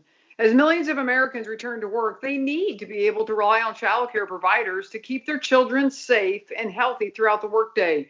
Even before this crisis, we knew there were challenges to ensuring Americans had access to affordable, high-quality childcare. The pandemic has only exacerbated these concerns, with the childcare industry hit hard by this crisis. Many providers, which largely operate on break-even margins, could close permanently, making it even harder for working parents to find childcare as they return to work. In the past, Republicans and Democrats have worked together to address this issue. In the last 5 years, Congress has doubled funding for the Child Care and Development Block Grant. We included billions of dollars in much needed support for providers and essential workers in the CARES Act. And the $900 billion COVID relief package we passed in December included $10 billion in funding to help child care programs and providers safely reopen. However, that money almost certainly has not yet gotten to those who need it. So I would tell you the reopening of schools is intrinsically related to the reopening of childcare. As we continue to deal with this public health and economic emergency, we should be working together to ensure the availability of safe, affordable childcare for hardworking Americans is there. While I oppose this amendment in the nature of a substitute, I hope we can work together to find bipartisan ways to support and strengthen childcare for working families and reject this partisan approach. And with that, Mr. Chairman, I yield back. I thank the gentlelady. The committee will now proceed to consideration of Subtitle I. Without objection, the measure will be considered as read and open for amendment at any point. At this point, I offer an amendment in the nature of a substitute, which was distributed in advance, along with a green sheet explaining it. Without objection, the amendment in the nature of a substitute shall be considered as read, open for amendment at any point, and considered base text for the purposes of amendment. Let me now turn to Morna Miller, Staff Director for the Subcommittee on Worker and Family Support, to provide the technical description of the amendment in the nature of a substitute with an emphasis on the changes made since introduction. I ask members to hold their questions until after Morna's presentation. I would also Thank you, Mr. Chairman. remind members to mute for the moment. Morna? The committee print of Thank you, Mr. Chairman. The committee print of Subtitle I, Child Care for Workers, would amend Section 418 of the Social Security Act to permanently increase funding for the child care entitlement to states to $3.55 billion per year, with $100 million set aside for tribes and tribal communities and $75 million set aside for child care in the 5 U.S. territories. In fiscal years 2021 and 2022, state matching requirements would not apply to the additional funds that states received because of the increase. And starting in 2023, all normal matching rules would apply. The amendment in the nature of the substitute makes a minor change to change the committee print section heading to child care assistance rather than child care assistance programs. That concludes my walkthrough. I'd be happy to answer any technical questions that the members of the committee have. Thank you, Morna. Are there any questions about the amendment in the nature of a substitute? Is there anyone who wishes to strike the last word? Let me recognize the gentleman from Illinois, Mr. Davis. Thank you, Mr. Chairman. Mr. Chairman, I want to commend you for your leadership on all of these issues, but especially on the child care issue. In 2018, about 51% of Americans lived in a child care desert, meaning that their census tract had more than 3 young children for every 1 licensed child care slot. During the pandemic, women are especially impacted by child care access issues. According to USA Today's analysis, the number of women with child care related absences in any month more than doubled from 2019 to 2020.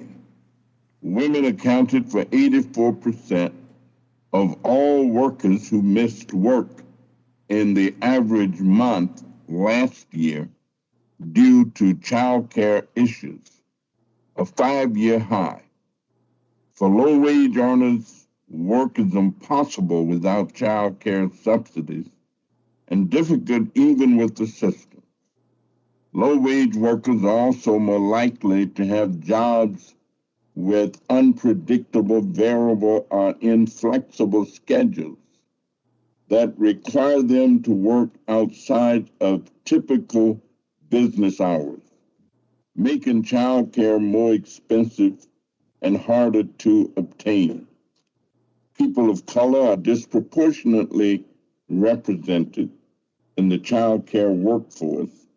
About 40% of the child care workers are people of color, who tend to be concentrated in low-wage positions, which ironically decreases their ability to afford child care for their very own children.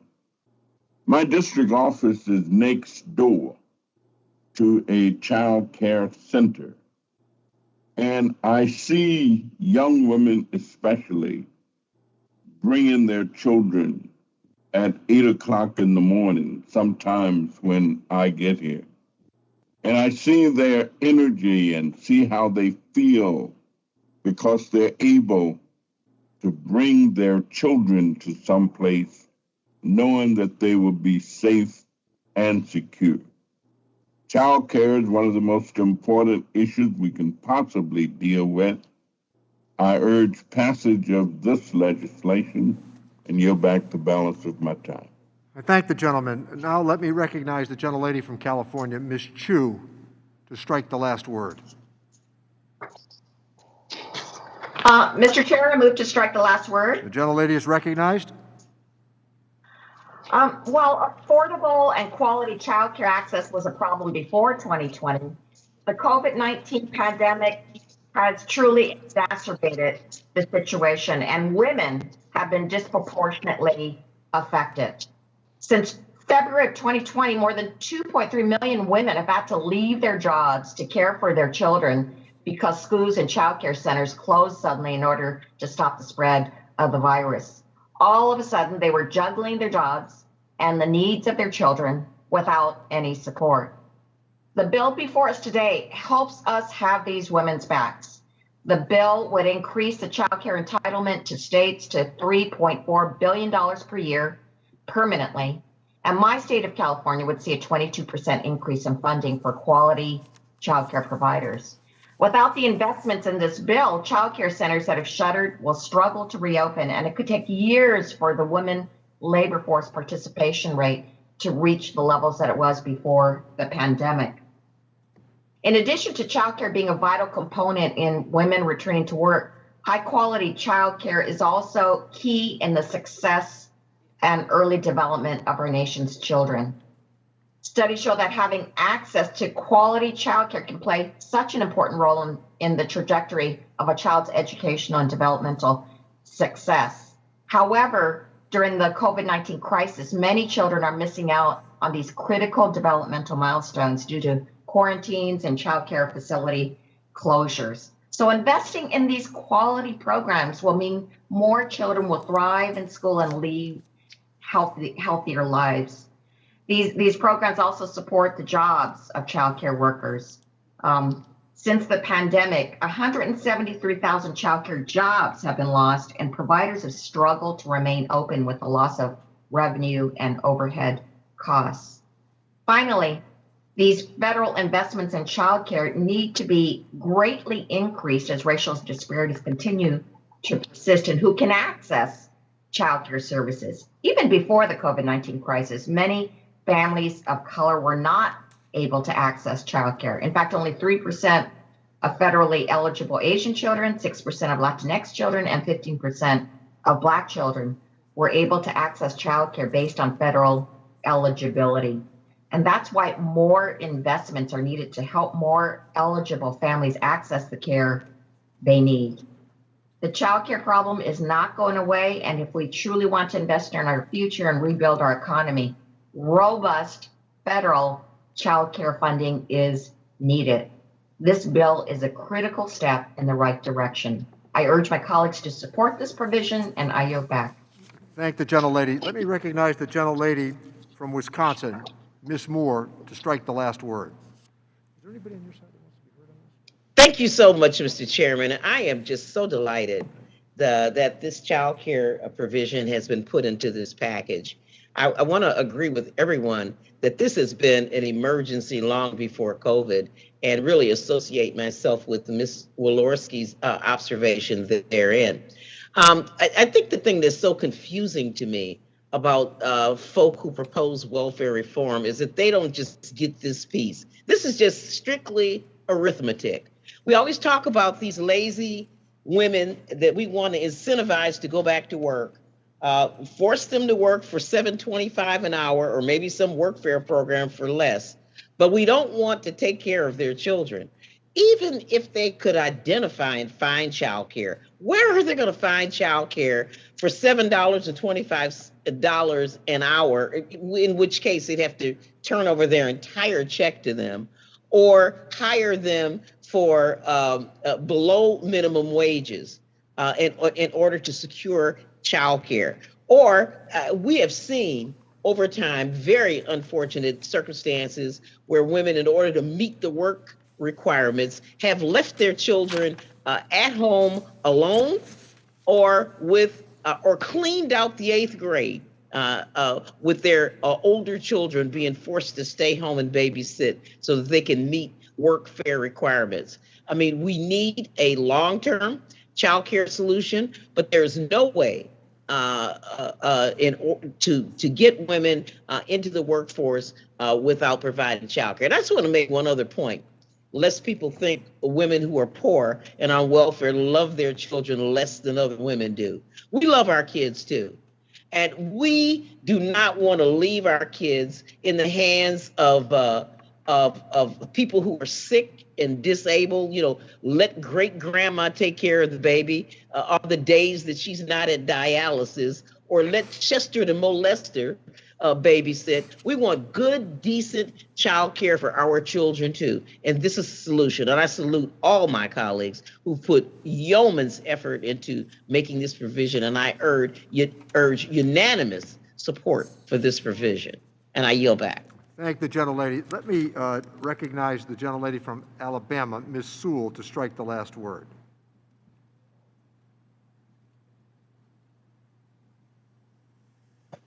Thank you, Mr. Chairman. I want to lend my voice to the appreciation for this particular provision in our bill about child care. You know, finding affordable child care is a single source of worry for so many mothers and families, working families out there.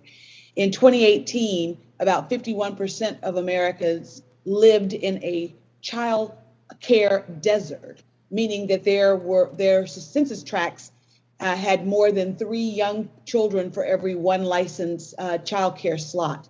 That is definitely true in my district. This benefit would increase the amount of money that we're giving to states for child care assistance. An increase has not been possible because of money shortages since 2006.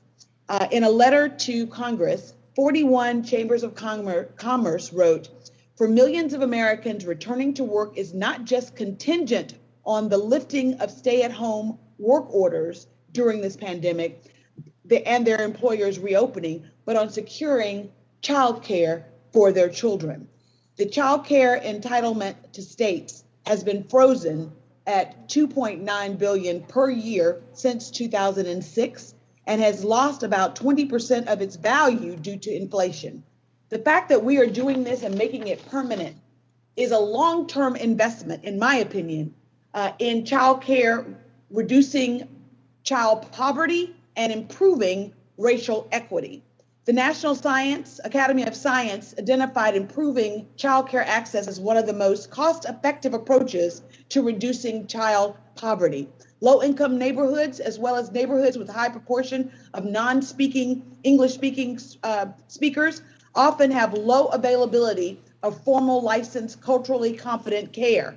We must do something about this, but I see this as a critical bridge to not only crushing the virus, but also in a very important component to making sure that Americans can get back to work safely. It's important, I think, for us to note that we are doing this and making this a permanent fix, increasing the amount across the states. And I, for one, am very appreciative that it would increase the amount that the state of Alabama will receive by $7 million a year.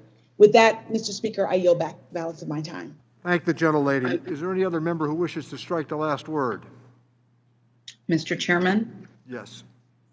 Linda Sanchez. Linda, let me recognize the gentlelady from California, Ms. Sanchez. Thank you. I won't belabor the point because I think that my colleagues, Ms. Sewell and Ms. Moore, hit the nail on the head, quite frankly, when they talk about childcare. If we are going to give the assistance and support that working families need to get back on their feet, we have got to make these investments in childcare. Disproportionately, women tend to carry the majority of the caregiving burden for childcare. And if you add on top of that, for many of us, myself included, who have elderly parents and have to provide care for elderly parents. In my case, my mother has Alzheimer's, and I'm providing care for somebody with Alzheimer's. It is a completely impossible situation to try to work to support a family and have the obligation of childcare and elder care without any kind of help whatsoever for affordable childcare. What this has caused many women to do during the pandemic in particular is drop out of the workforce or cut their hours back, because many women are now having to help their kids with online learning, remote learning. And this not only affects the livelihood of the breadwinner's ability to earn an income to take care of their family, but it affects their future earnings and promotions in a negative way, which then ultimately affects people's retirement security. So it is a snowball that starts with needing to get working parents access to affordable childcare so that they can go out and be a breadwinner, take care of their families, and also have a secure retirement. So I am so pleased to see these provisions in this bill, and I urge all of my colleagues to support this provision, and I yield back. Thank the gentlelady. Are there other members who wish to be heard as to striking the last word? Hearing or seeing no raised hands, let me now proceed with, is it Morna? What are we doing now? Amendments. Are there any amendments to the amendment in the nature of a substitute?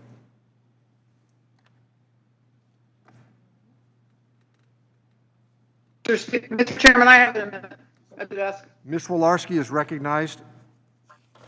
Mr. Byer. Mr. Chairman, I reserve a point of order, please. Mr. Byer has reserved a point of order. And we will take pause for one moment while the amendment is passed out, Ms. Wolarski. Thank you.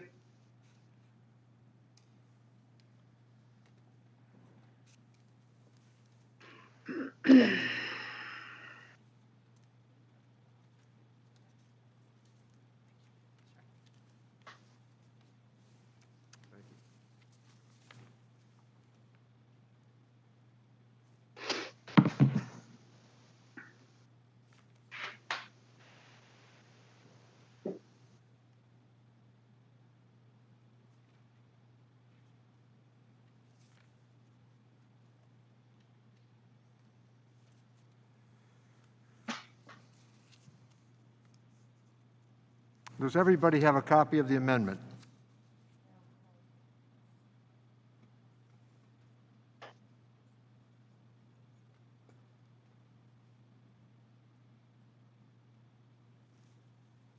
Good. Danielle? We're on pause for a moment.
Technology has allowed us to proceed. Let me recognize the gentlelady from Indiana to offer her amendment, Ms. Wolarski. And Mr. Byer has Mr. reserved Chair, the point of order. we maintain the point of order. Maintains the point of order. Ms. Wolarski. Thank you, Mr. Chairman. The science is clear. Schools can return to in-person learning and operate safely with some basic precautions. The CDC has put out guidance for how schools can effectively reopen. A CDC study recently found, quote, little evidence that schools have contributed meaningfully to increased community transmission, end quote. The data shows teachers don't have any higher risk factor of infection than non-teachers. And just last week, CDC Director Rochelle Walensky said, quote, vaccination of teachers is not a prerequisite for safely reopening of schools, and added that, quote, there's increasing data to suggest that schools can safely reopen. At the same time, it's clearer than ever that the cost of keeping children isolated at home is having immediate and long-term effects on their mental health and academic ability. In my home state of Indiana, Riley Children's Hospital has seen a dramatic rise in the number of children and teens hospitalized after suicide attempts. In 2019, they saw 67 kids, while in 2020, that number jumped to 108. In October, they saw a 250% increase over the previous October. This is heartbreaking, and this trend can be seen across the country. If you compare March through October of 2020 with the same period in 2019, we saw a 31% increase in mental health related emergency room visits for those 12 to 17 years old and a 24% increase for children ages 5 to 11. This is a national crisis. By safely reopening schools, we can start to combat many of the issues children are facing with social isolation, loneliness, and anxiety. We can also better identify situations of abuse and neglect. Access to education is fundamental to empowering children to achieve the American dream. These children are our future. We need to take essential precautions when returning to in-person learning, but it can and it should be done. My amendment would make waiving the match for additional child care dollars conditional on states having a plan to safely reopen schools with in-person learning. I urge my colleagues to follow the science and support this amendment that will move to safely reopen schools. With that, Mr. Chairman, I yield back the balance of my time. I thank the gentlelady. Let me recognize the gentlelady from California, Ms. Sanchez, to speak on the amendment. Thank you, Mr. Chairman. I don't think that there is any parent out there who doesn't wish that we could open schools so that kids could get back to in-person learning. However, we have to face the reality and the science about how this virus is spread. While children disproportionately don't experience the level of symptoms or deaths from COVID that older Americans do, children do have higher rates of being carriers for the virus. So while they themselves may not experience symptoms, they can pass the virus on to those in their households who either have underlying health conditions, are older and so fall into higher risk categories, or who have pre-existing health conditions that make COVID really devastating for those families. When we talk about one size fits all approach, my colleagues are very quick to criticize that approach, but yet this amendment would require all states in all areas to reopen schools as a condition of child care dollars, which seems to me completely backwards because parts of the country can be experiencing COVID hotspots while other parts are not. Teachers also have to be taken into account because they are in a classroom oftentimes with 20 to 30 students, and they have increased risk when you have that many people in a room. Inside, they are at increased risk of catching COVID from, again, children who may not be symptomatic.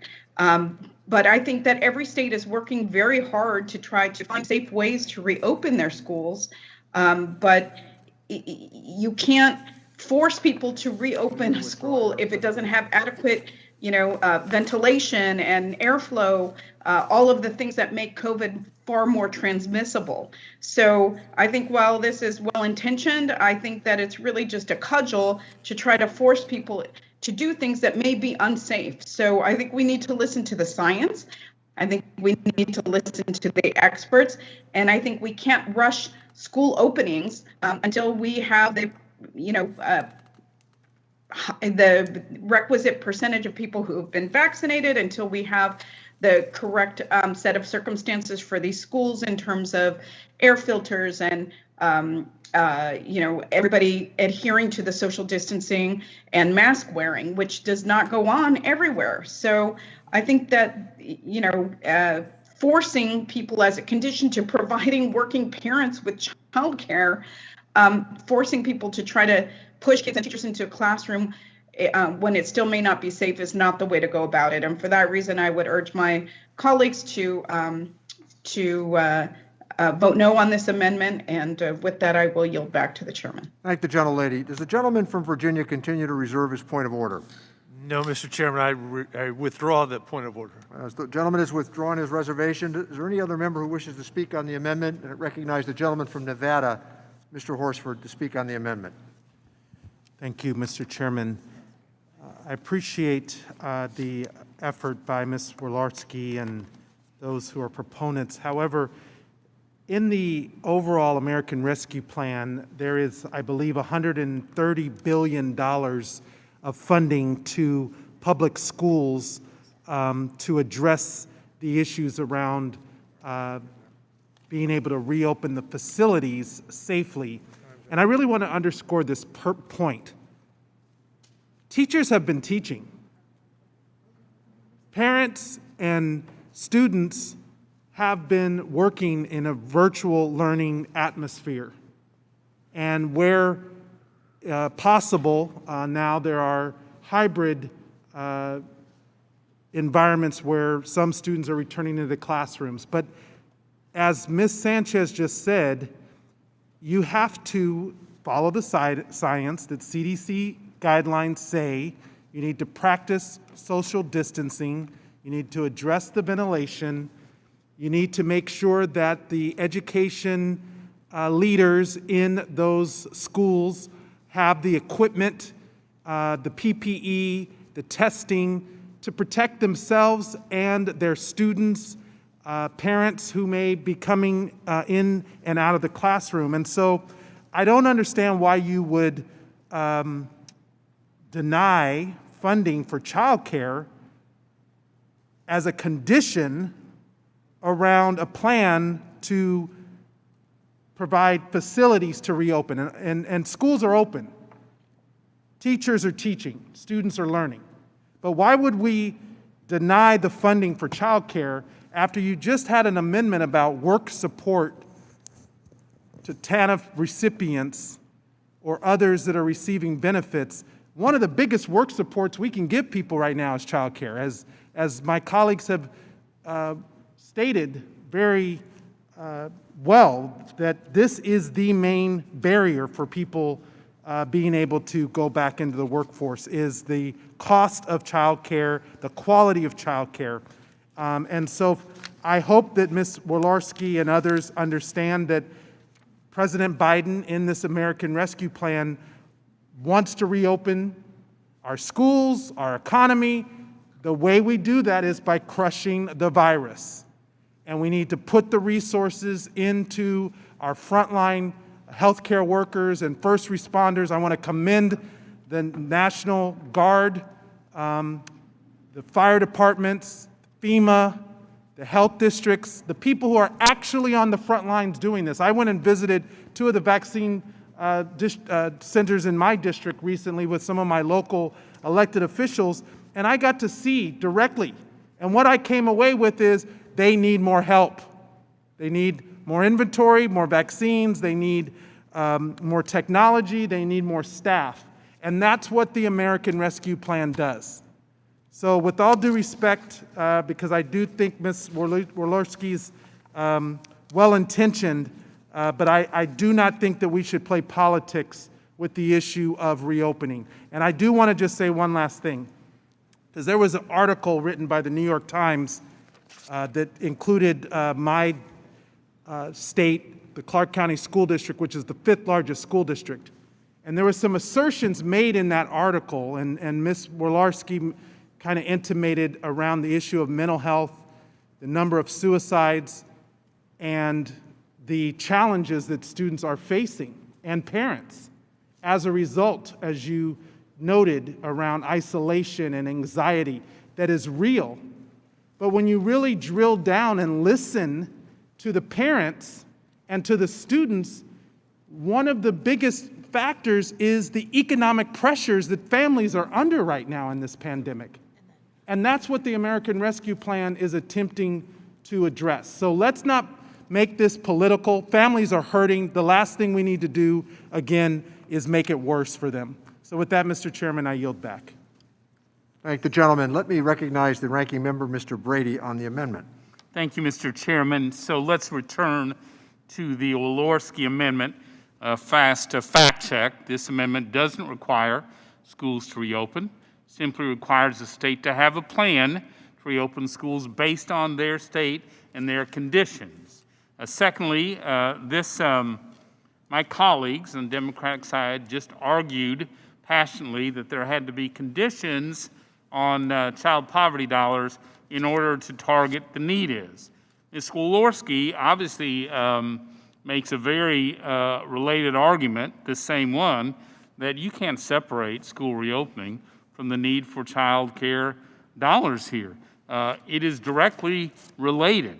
This has been brutal for families in school districts where they have chosen not to reopen. We just had one son out of school at the end of last year who frankly has done so much better now in school in Texas. The fact of the matter is, if the schools aren't open, those parents are home and working from home. It is where states and schools have reopened where the need for child care dollars are the greatest. That's what Ms. Wolarski's amendment does, conditions this on a plan to reopen, targets those families that need it the most. It makes so much common sense if we're really trying to help those parents with child care. And I will finish with saying it's hard to believe anyone in America is still repeating this debunked claim that reopening schools is a super spreader. Let's not deny the science here. Across the country, states and communities that have reopened their schools have all seen exactly the same result. As in Texas, which has rural schools, small schools, major urban districts, large ones like ours as well, spread in the classrooms has been, quote, minimal, quote, low, and, quote, very, very little. Those are the quotes from our health officials, and if you look across the country, that's exactly the case. Let's not politicize this. Let us, common sense, target these dollars to those working families who need help. Their kids have returned to school. They need to return to work, and they need help, frankly, in this issue. So with that, I urge a strong support for Ms. Wolarski's amendment. Thank the gentleman. Let me recognize the gentleman from South Carolina to speak on the amendment, Mr. Rice. Well, Mr. Brady just made a lot of my argument, but you know, the entire thought process that we need additional child care dollars while schools are closed is completely absurd. The fact that how are you going to provide child care in a group setting any safer than you would have it in the schools? If your argument is that it's not safe to open schools yet, which by the way is directly against the proven science and directly against the arguments of the recommendations of the Center for Disease Control with the nation's premier scientist on this. So you guys always say follow the science, and yet you don't want to follow the science. You want to follow the teachers' unions instead. But CDC has repeatedly found that the incidence of transmission of this virus is far less in the schools than it is outside the schools, and that the mental health of the children is so adversely affected by not having them in the schools. And then on the other hand, you argue that we should have more child care. Well, how, if you can't have children together in a group setting in a school, how are you going to have them any safer in a group setting in childcare, for God's sake? So no, I think Mrs. Walorski's amendment makes perfect sense. In fact, it doesn't nearly go far enough. It should mandate that the schools be open before these federal dollars are available for additional child care for the states. And with that, I yield back. Thank the gentleman. Is there anyone who wishes to be heard on the amendment?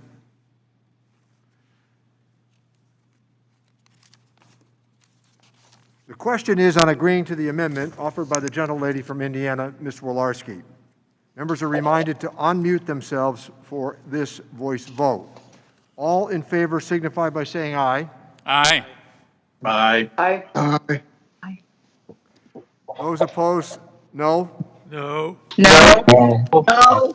No. No. In the opinion of the chair, the noes have it. Mr. Chairman, I Chairman, request can I a recorded request- vote. Mr. Brady has Recorded vote. requested a recorded vote. A recorded vote has been requested. Members are reminded that your camera must be turned on in order to be recorded. Please mute yourself until the clerk calls on you and state your name when recording your vote. The clerk will call the roll. Mr. Doggett. No. Doggett votes no. Mr. Doggett votes no. Mr. Thompson. Thompson votes no. Mr. Thompson votes no. Mr. Larson. Mr. Larson votes yes. Excuse me. Mr. Blumenauer. Blumenauer votes no. Mr. Blumenauer votes no. Mr. Kine. Kine, no. Mr. Kine votes no. Mr. Pasquale. Mr. Pascal votes no. Mr. Pasquale votes no. Mr. Davis. Davis votes no. Mr. Davis votes no. Ms. Sanchez. Sanchez votes no. Ms. Sanchez votes no. Mr. Higgins. Higgins votes no. Mr. Higgins votes no. For an opening statement, Mr. Lukemeyer. Thank you, Madam Chair. Our nation's small businesses are hurting. They are bearing the brunt of the. Ms. Sewell. And Ms. Sewell votes no. Ms. Sewell votes no. Ms. Dalbene. Delbene votes no. Ms. Dalbene votes no. Ms. Chu. Ms. Chu.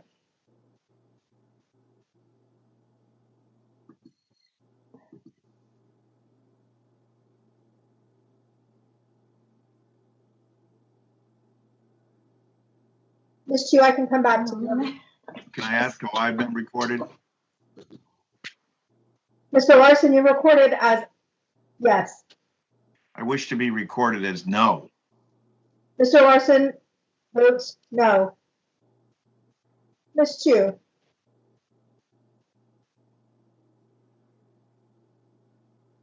Ms. Moore. Moore votes no. Ms. Moore votes no. Mr. Kilby. Kildee votes no. Mr. Kilby votes no. Mr. Boyle. Boyle votes no. Mr. Boyle votes no. Mr. Byer. Byer votes no. Mr. Byer votes no. Mr. Evans.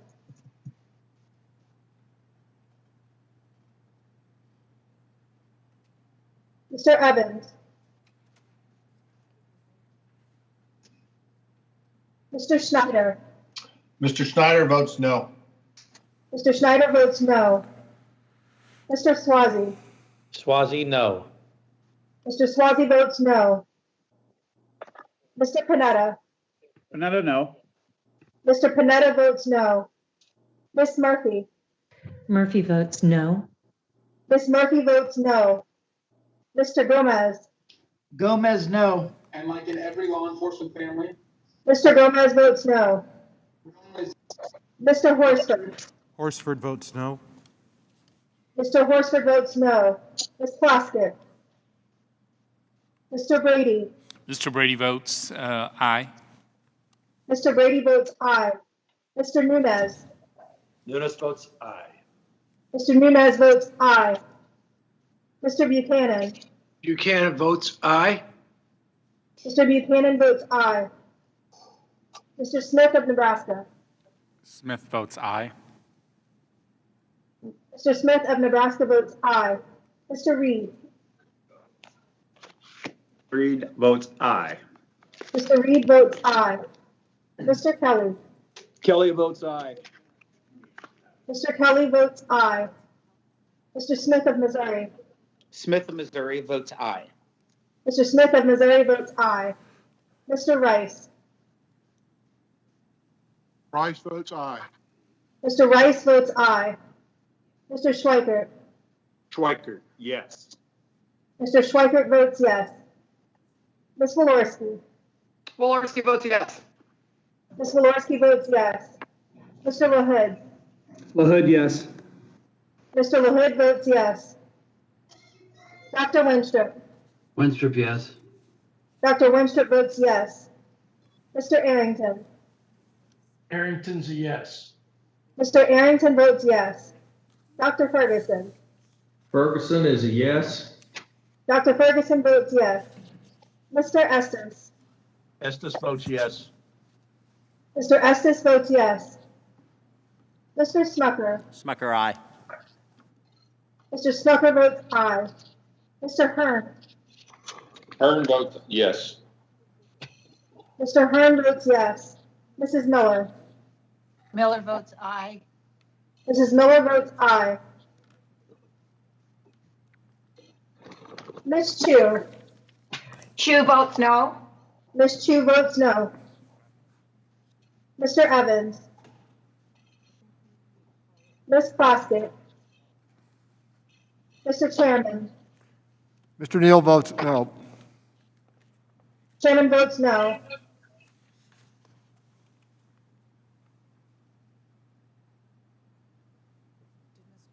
Yes. Well said.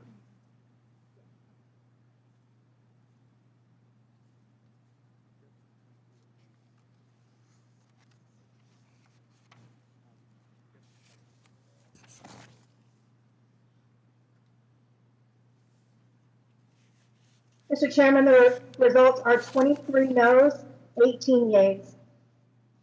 23 noes and 18 ayes. The amendment fails. Are there additional amendments to the amendment in the nature of a substitute?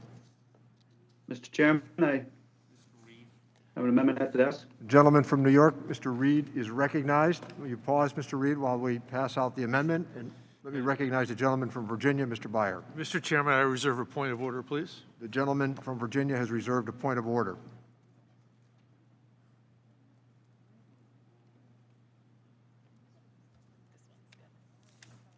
Thank you. Yep. That's okay.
Let me recognize the gentleman from New York, Mr. Reed, to speak on his amendment.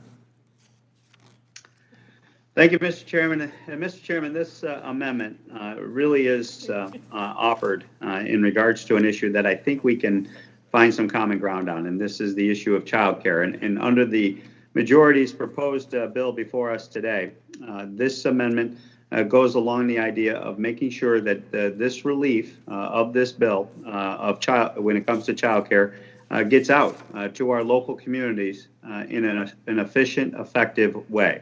I think we all agree childcare is critical to our recovery. Childcare in our communities, especially our local communities, gets the resources not only that we want them to receive, but in the resources that we've already authorized and approved in existing CARES Act and COVID-19 related relief measures. We spent last March $3.5 billion in dedicated resources to address childcare.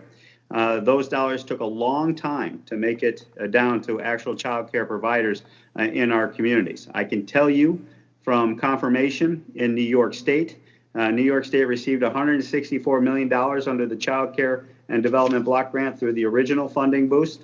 But nearly a full year later, according to Sheila Poole, the Commissioner of Office and Children and Family Services, during a budget hearing this week in New York, only $40 million has actually gone out to families and child care providers of that $164 million.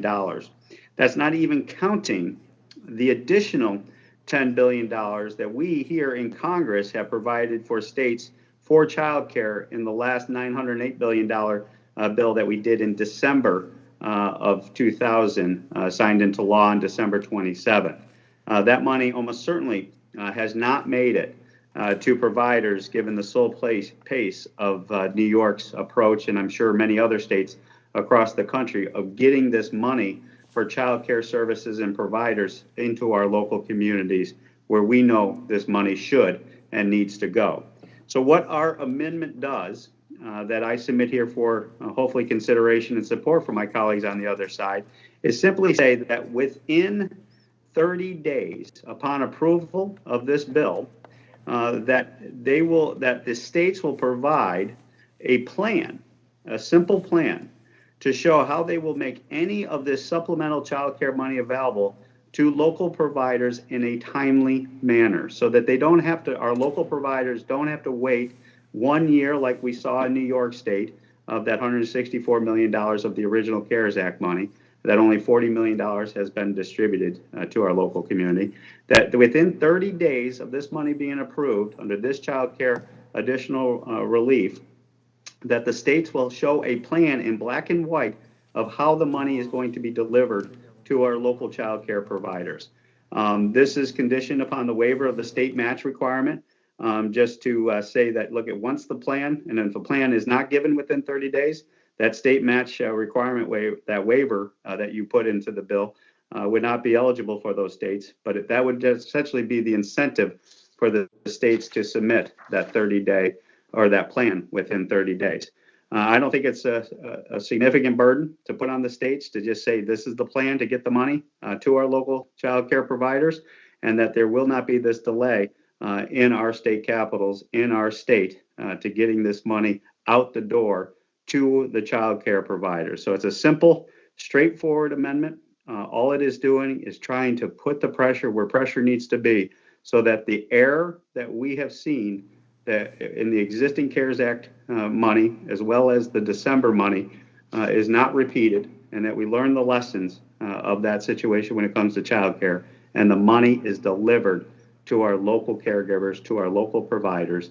And I ask and I encourage you to take this amendment and approve it and incorporate it in the underlying bill.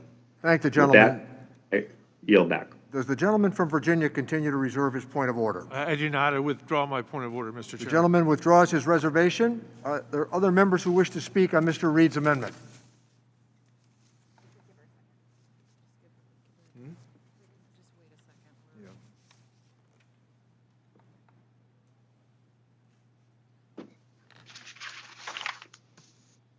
Mr. Chairman? Ms. Sanchez is recognized to speak on the amendment. Thank you, Mr. Chairman. And while I appreciate Mr. Reed's desire to make sure that child care dollars are spent, he conditions it on something that the states have to do. And I frankly don't understand why we would make states wait to receive the money and get it out the door. People are really struggling now, and the quicker that we can deliver this money to the families that need it, the quicker that they're going to be able to get back on their feet. So while I appreciate what he is trying to do with this amendment, I don't think that it speeds dollars into the pockets of people who need the most for childcare. So I will, respectfully not be supporting my colleague's amendment, and I encourage my colleagues to also not support this amendment as it slows down the process for helping get childcare dollars to the people who need them most. And with that, I yield back. I thank the gentlelady. Are there other members who wish to be heard on the gentleman from New York's amendment?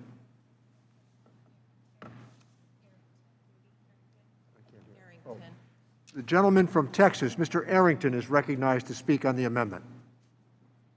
Mr. Chairman, I wasn't planning on speaking to this, but it just, I think it begs the question, why would not we want the states who in the past, I know with the CARES Act, we had monies for cities.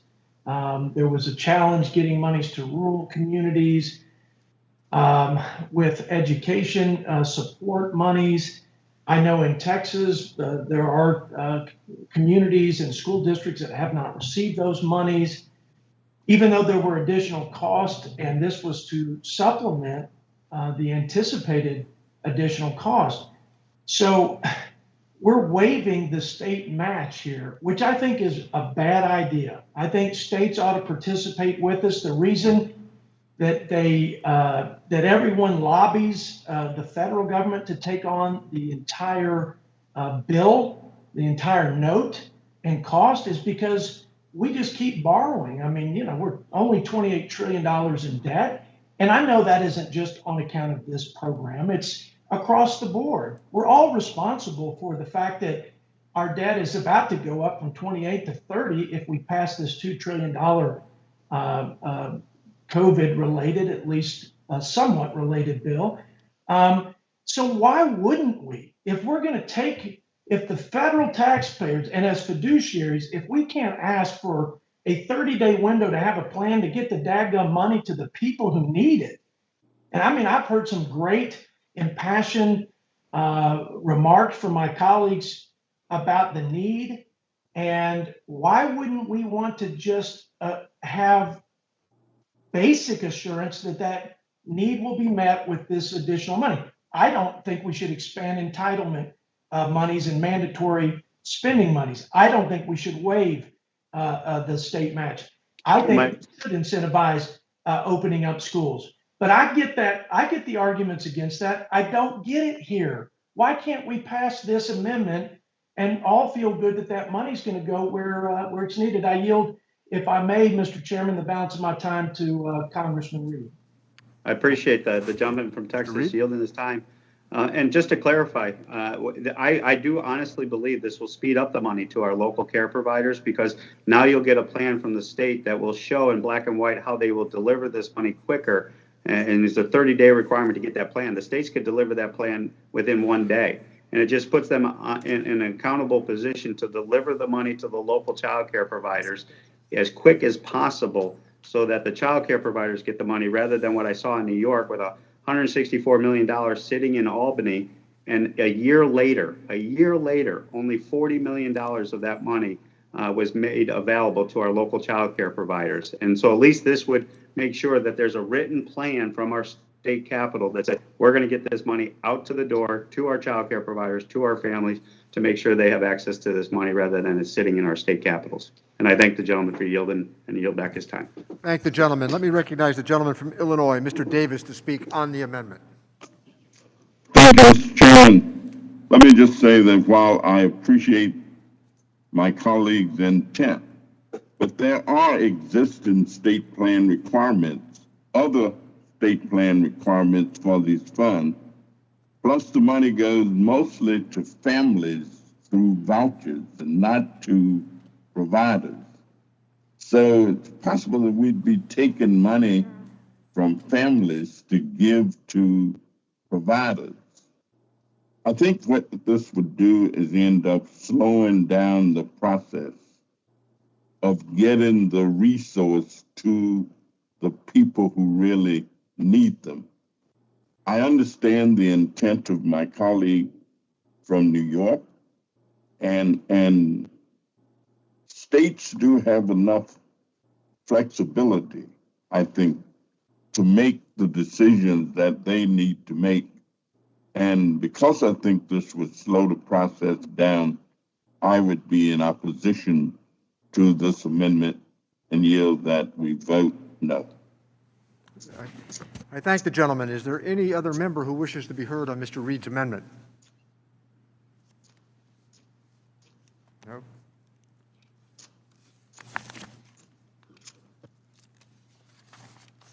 The question is on agreeing to the amendment by the gentleman from New York, Mr. Reed. Members are reminded to unmute themselves for this voice vote. All those in favor signify by saying aye. Aye. Aye. Aye.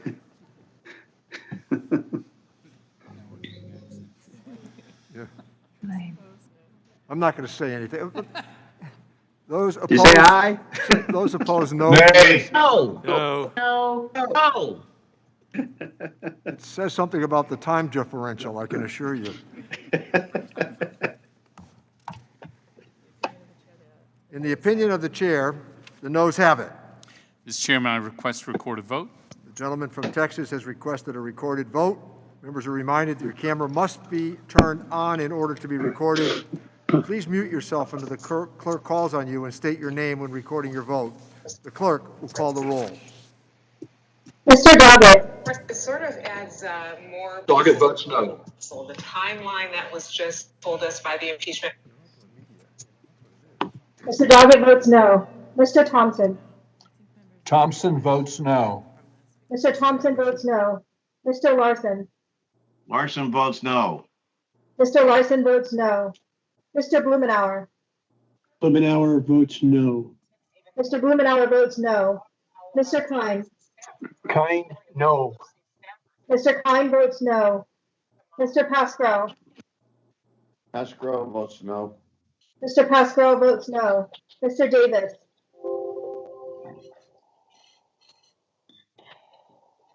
Mr. Davis. Davis votes no.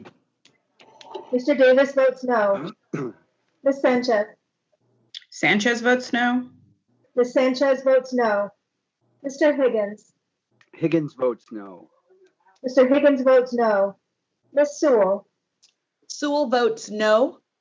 Ms. Sewell votes no. Ms. Delbene. Delbene votes no. Ms. Delbene votes no. Ms. Chu. Chu votes no. Ms. Chu votes no. Ms. Moore. Moore votes no. Ms. Moore votes no. Mr. Kildee. Kildee votes no. Mr. Kildee votes no. Mr. Boyle. Boyle votes no. Mr. Boyle votes no. Mr. Byer. Byer votes no. Mr. Byer votes no. Mr. Evans. Mr. Schneider. Mr. Schneider votes no. Mr. Schneider votes no. Mr. Swazi. Swazi, no. Mr. Swazi votes no. Mr. Panetta. Panetta, no. Mr. Panetta votes no. Ms. Murphy. Murphy votes no. Ms. Murphy votes no. Mr. Gomez. Gomez, no. Mr. Gomez votes no. Mr. Horsford. Horsford votes no. Mr. Horsford votes no. Ms. Plaskett. Mr. Brady. Mr. Brady. Aye. Brady votes aye. Mr. Brady votes aye. Mr. Nunez. Nunes votes aye. Mr. Nunez votes aye. Mr. Buchanan. Buchanan votes aye. Mr. Buchanan votes aye. Mr. Smith of Nebraska. Smith of Nebraska votes aye. Mr. Smith of Nebraska votes aye. Mr. Reed. Mr. Reed is aye. Mr. Reed votes aye. Mr. Kelly. Kelly votes aye. Mr. Kelly votes aye. Mr. Smith of Missouri. Mr. Smith of Missouri votes yes. Mr. Smith of Missouri votes yes. Mr. Rice. Rice votes yes. Mr. Rice votes yes. Mr. Schweikert. Schweikert, yes. Mr. Schweikert votes yes. Ms. Walorski. Walorski votes yes. Ms. Walorski votes yes. Mr. LaHood. LaHood is yes. Mr. LaHood votes yes. Dr. Wenstrup. Wenstrup, yes. Dr. Wenstrup votes yes. Mr. Arrington. Arrington's a yes. Mr. Arrington votes yes. Dr. Ferguson. Ferguson votes yes. Dr. Ferguson votes yes.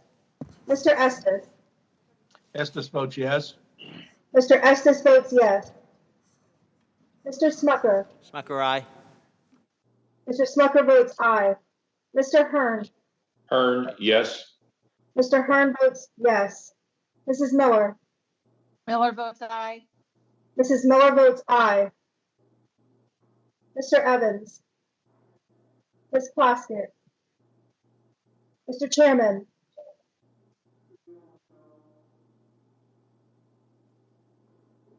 Mr. Chairman. The chairman votes no. Mr. Chairman votes no.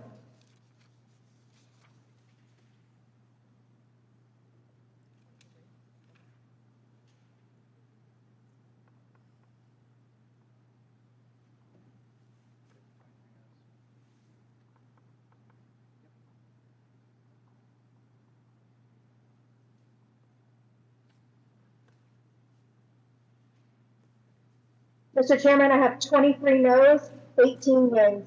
23 noes and 18 ayes. The amendment fails. Are there additional amendments to the amendment in the nature of a substitute?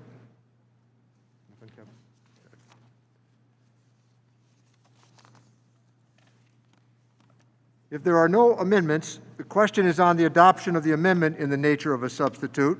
All those in favor signify by saying aye. Aye. Aye. Aye. Aye. Aye.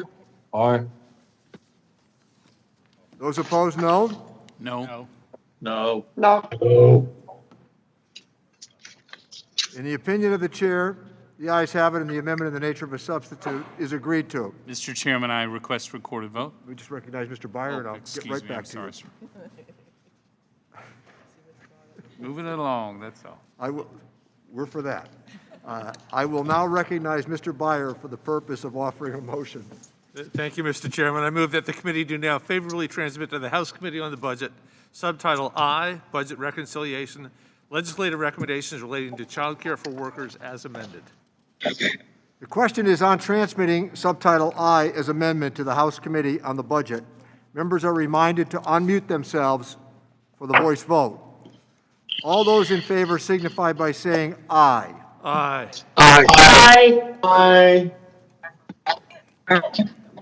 Those opposed signify by saying no. No. No. In the opinion of the chair, the ayes have it. The motion is agreed to, and Subtitle I, as amended, is ordered transmitted to the House Committee on the Budget. Mr. Chairman, at this time, I request recorded vote. The gentleman from Texas, Mr. Brady, has requested a roll call vote. The clerk will please call the roll. Members are reminded, their cameras must be on. Please mute yourself until the clerk calls your name. Mr. Doggett. Doggett votes aye. Mr. Doggett votes aye. Mr. Thompson. Thompson votes aye. Mr. Thompson votes aye. Mr. Larson. Larson votes yes. Mr. Larson votes yes. Mr. Blumenauer. Blumenauer votes aye. Blumenauer votes aye. Mr. Kind. Kind, yes. Mr. Kind votes yes. Mr. Pascrell. Pascal votes What I'm yes. doing right here? Mr. Pascrell votes yes. Mr. Davis. Davis votes aye. Mr. Davis votes aye. Ms. Sanchez. Sanchez votes aye. Ms. Sanchez votes aye. Mr. Higgins. Higgins votes yes. Mr. Higgins votes yes. Ms. Sewell. Sewell votes yes. Ms. Sewell votes yes. Ms. Delbene. Delbene votes yes. Ms. Delbene votes yes. Ms. Chu. Chu votes aye. Ms. Chu votes aye. Ms. Moore.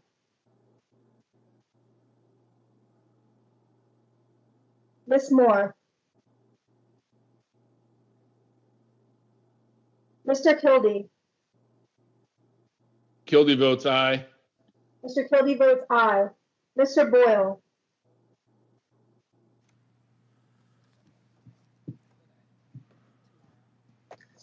Boyle votes yes.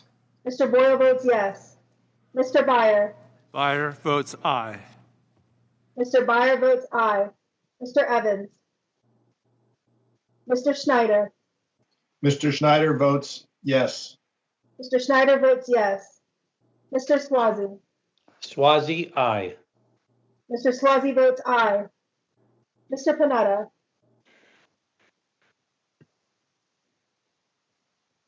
Aye. Panetta. Mr. Panetta votes aye. Miss Murphy. Murphy votes aye. Miss Murphy votes aye. Mr. Gomez.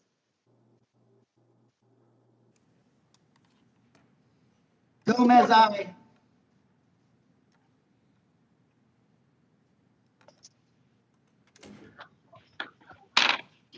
Did that go through? No, sir, you're not recorded, Mr. Gomez. Gomez, aye. Mr. Gomez votes aye. Mr. Horsford. Horsford votes aye. Mr. Horsford votes aye. Ms. Plaskett. Mr. Brady. Brady votes no. Mr. Brady votes no. Mr. Nunez. Nunes votes no. Mr. Nunez votes no. Mr. Buchanan.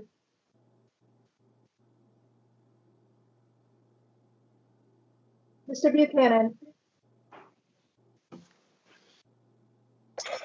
Buchanan.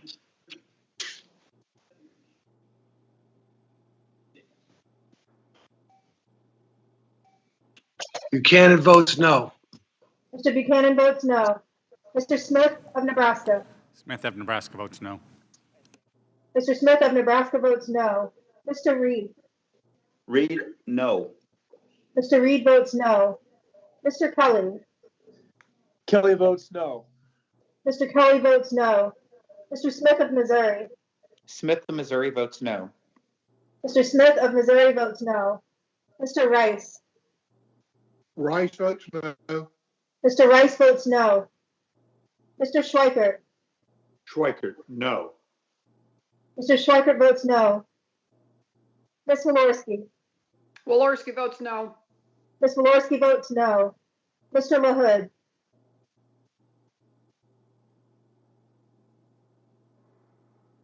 Mr. LaHood. Sorry, can you tell me how the ranking member voted? The ranking member, Mr. Brady, voted no. LaHood is no. Mr. LaHood votes no. Dr. Wenstrup. Wenstrup, no. Dr. Wenstrup votes no. Mr. Arrington. Arrington's a no. Mr. Arrington votes no. Dr. Ferguson. Ferguson votes no. Dr. Ferguson votes no. Mr. Estes. Estes votes no. Mr. Estes votes no.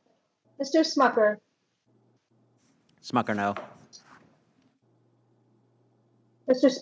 Smucker votes no. Mr. Hearn. Mr. Hearn, no. Mr. Hearn votes no. Mrs. Miller. Miller votes no. Mrs. Miller votes no.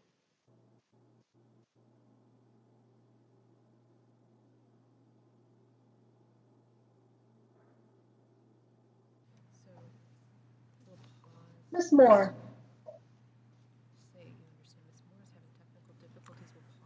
I understand that Ms. Moore is having technical difficulties. If we could just pause for a moment until she is able to get in. Yes. Mr. Evans.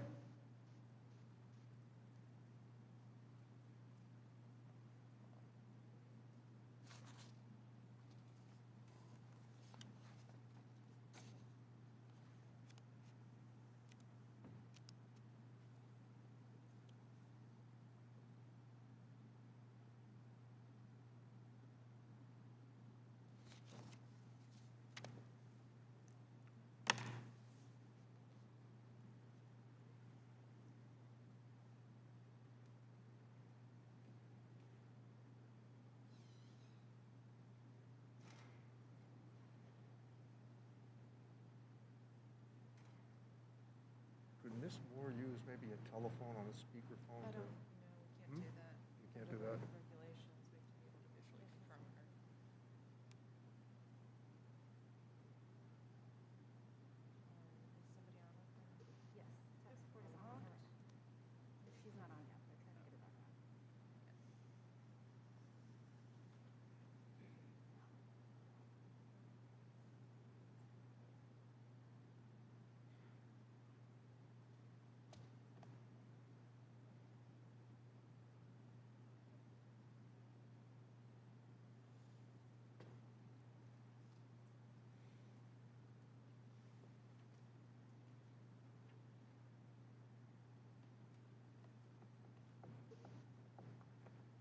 me into the Senate or something.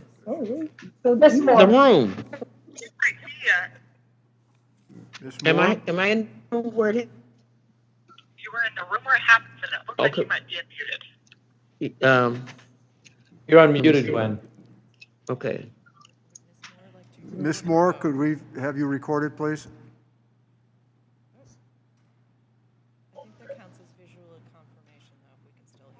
If we can hear you, Ms. Moore, there is the visual contact that was made.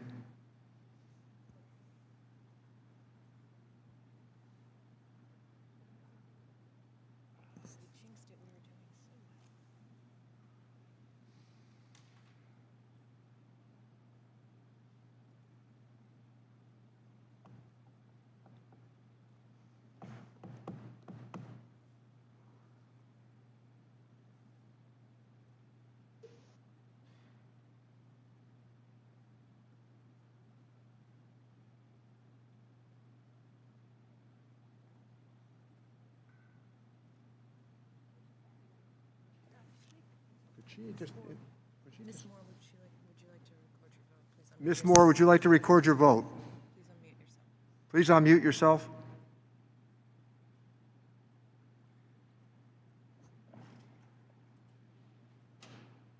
Could we just have a vote and then have her offer a statement for the record? We're going to be here for a while. Yeah, give it 1 second, and then I think we just call it. Ms. Moore, Looks like you need to unmute yourself. would you unmute yourself, please? She is. Okay. We'll have just say, Ms. Moore, we'll have you enter a statement for the record. So my suggestion is that we'll have you enter a statement into the record as to how you would have voted, Ms. Moore. So the clerk will report the tally if she has concluded it. Mr. Chairman, Yeah, Mr. Chairman, I vote aye. Mr. Chairman votes aye. Is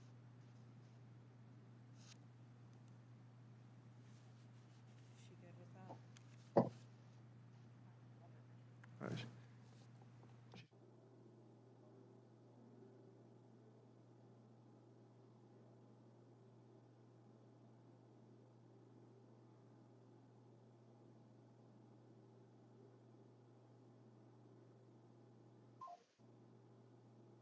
Mr. Chairman, I have 22 yeas, 18 noes.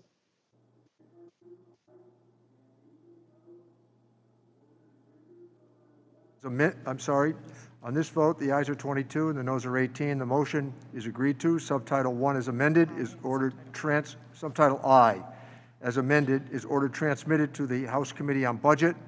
Without objection, staff are authorized to make technical and conforming changes to the committee print, and members have 2 additional days to file with the committee clerk supplemental, additional, dissenting, or minority views. It is 10 of 6, but we're going to try to push forward with a little bit more here. Being no objection from the minority, we're going to proceed.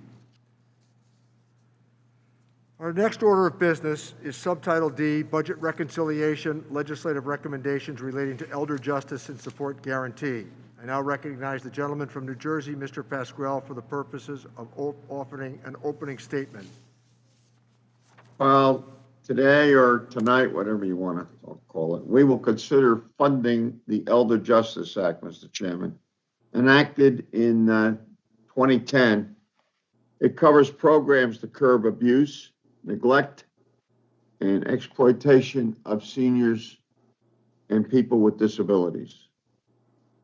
Tragically for our seniors, the Elder Justice Act, which dedicates funding for adult protective services, has received less than 10% of its authorized funding over the years. I believe that is unacceptable. What we are considering today would provide the needed resources to address this yawning deficiency. This bill provides $188 million in guaranteed funding for fiscal years 2021 and 2022. These funds will be made available on top of the $100 million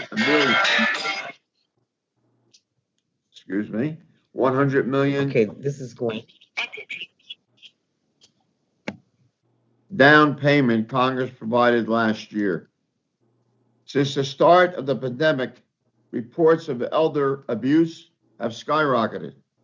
Abuse can come in many forms, including family violence, family neglect, institution neglect, and financial scams. Many caregivers experience social isolation and lack of social support. This is a significant risk factor for elder abuse by caregivers. In New Jersey alone, the state's Office of Long-Term Care Ombudsman said there was a 38% increase in the number of reported cases of elder abuse from 2015 to 2019. Adult Protective Services agencies across my state are grappling with this day after day. Governor Murphy and the State Department of Human Services have done an exemplary job given the circumstances. They have coordinated efforts with agencies across the state to address the crisis and protect our seniors. New Jersey received $2.4 million in grants to enhance adult protective services COVID-19 response from the partial funding passed in the December omnibus bill. Elder abuse is not unique to New Jersey, obviously. That is why we must fully fund the programs under Elder Justice Act. Full funding is a key to better coordination of federal responses to elder abuse and additional protections for residents of long-term care facilities now and after this crisis is over. Together, these activities are an essential step toward a comprehensive response. Must be committed to ensuring the safety and dignity of older adults and people with disabilities. We have a few more important responsibilities than protecting the most vulnerable among us. I don't think we have a more important responsibility than that, Mr. Chairman. I urge support for this critical measure, and I thank you for your indulgence, and I yield back. Thank the gentleman. Let me now recognize the gentleman from California, Mr. Nunez, for the purposes of an opening statement. So, Mr. Chairman, at this time, technical difficulties are impacting Mr. Nunez. Perhaps we can go to the explanation of the provision and reconnect him when he's Yeah, that's fine. Thanks. Why don't we proceed, as has been suggested, that we will, after I read a few items here, the committee will now proceed to consideration of Subtitle D. Without objection, the measure will be considered as read and open for amendment at any point. At this time, I offer an amendment in the nature of a substitute, Mr. Chairman? which was distributed in advance along with the green sheet explaining it. Without objection, the amendment in the nature of a substitute will be considered as read, open for amendment at any point, and considered base text for the purposes of the amendment. Now let me turn to Morna Miller, the staff director for the Subcommittee on Worker and Family Support, to provide the technical description of the amendment in the nature of a substitute, with an emphasis on the changes made since introduction. I ask that members hold their questions until after her presentation. Morna. Thank you, Mr. Chairman. The committee print of Subtitle D, Elder Justice Support and Guarantee, would have added a new section to Subtitle A of Title 20 of the Social Security Act, which guaranteed full funding for Elder Justice Act programs in fiscal years 2021 and 2022, and ensured that at least $100 million was available for adult protective services. The amendment in the nature of a substitute modifies the legislative mechanism used to achieve that goal in the committee print, replacing the trigger mechanism with a direct appropriation, which is also in Subtitle A of Title 20. The effect of the language on total funding provided for the Elder Justice Act would be the same under the amendment in the nature of a substitute as it was under the committee print. The amendment in the nature of a substitute also adds a provision which states that adult protective services funding is available to serve all at-risk adults, consistent with the intent of the Elder Justice Act and the current operations of the state adult protective services programs that receive this funding. This concludes my walkthrough. I'd be happy to answer any technical questions the members of the committee have. So we would be prepared to move to Mr. Nunez if he has corrected the technical challenges he has, or if not, we will, he's good. Mr. Nunez Hey, is Mr. recognized Chairman, for his sorry opening about that. statement. Mr. Chairman, this is Devin Nunes. Gentleman is Ask to be recognized. Thank you. Sorry about that. I lost my connection. As the Republican leader said, we all agree that we must crush this virus and rebuild our economy. That's why even in a divided Congress, we were able to unify and deliver 5 bipartisan COVID relief measures. As the Republican leader of the Health Subcommittee, I'm disappointed to see the majority make partisan funding mandatory for programs that can and should go through the annual appropriations process. Take the majority submission on the Elder Abuse Act, for example. On a bipartisan basis, through long nights of negotiation, our year-end package invested $100 million to administer the programs supported under the law. But now, before the ink is dry on that deal, the majority are using what should be a COVID relief package to break December's bipartisan agreement. Combating elder abuse is a worthy endeavor, no doubt. We've shown we can work together on it. So why include this funding now using this legislative shortcut? Likewise, we support the help for nursing homes. That's why we invested $200 million in CARES, calling into question if additional funds are even needed at this time. We have a long-standing procedure for these sorts of funding programs, the annual appropriations process. That's where this should be addressed and evaluated, not here. Mr. Wilson, vote. The majority has offered new spending on COBRA, a costly subsidy that would violate the principle of the Hyde Amendment and is not needed when our focus should be instead on getting people back to work. And finally, the majority is pushing forward with expansions to Obamacare without any attempt to actually rein in the cost of health care. Chasing ever-increasing costs with ever-increasing subsidies is an ineffective strategy in the best of times, let alone during a global pandemic. It is disappointing. This is the path we are pursuing, and I hope we can return to bipartisanship. That, Chair, sorry about the technical difficulties, but I appreciate the indulgence. Not a problem. I thank the gentleman. Now, are there any questions about the amendment? Mr. Chairman, excuse my intervention. This is Gwen Moore. I just want to know that I'm back in the family. We never had any doubt. I thank the gentlelady. I'm glad you're back in sync. I'll make a statement regarding the vote I missed. Not a problem. Would you like, Ms. Moore, would you like to make a statement as to how you would have voted on the previous issue? Yes, Mr. Chairman. What was the question? That you would have voted yes. I would have voted with you, Mr. Chairman. That's it. You've got the answer and the question. Very well done. The chair appreciates your consistency. Thank you. Are there any questions about the amendment in the nature of a substitute? Does anyone wish to strike the last word?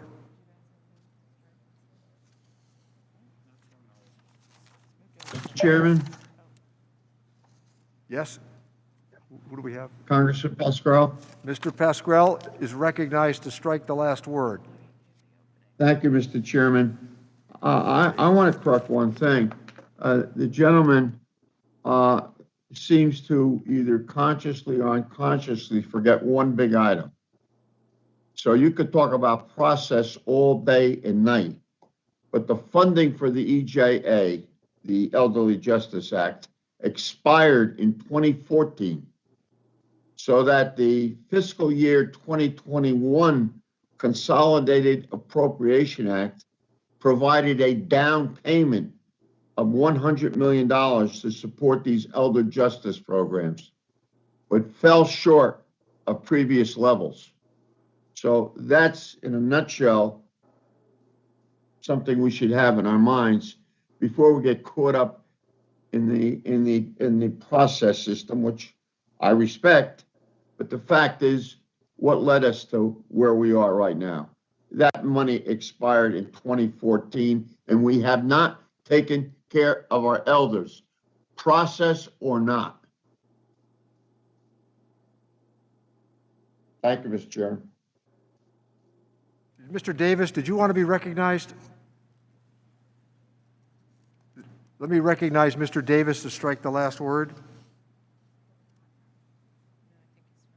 You okay, Mr. Davis? Thank you. I'm okay. Thank you, Mr. Chairman. Okay. Thanks, Dan.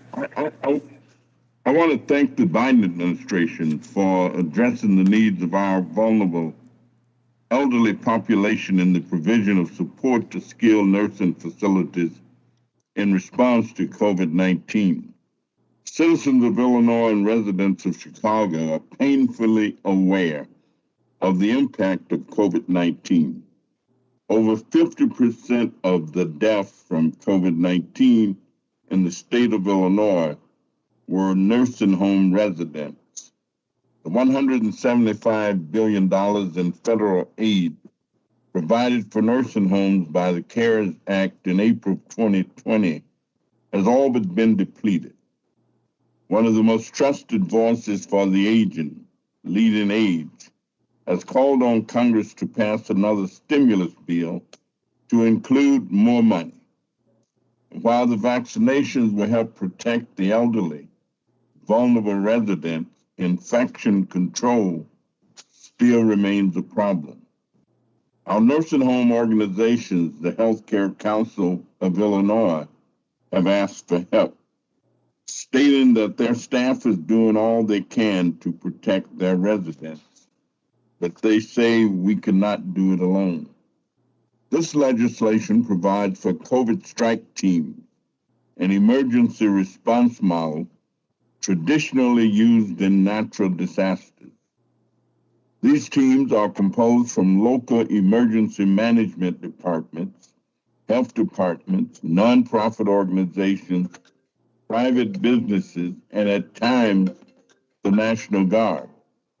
These teams are designed to bring much needed resource and personnel to a disaster scene, including temporary staffing and medical support.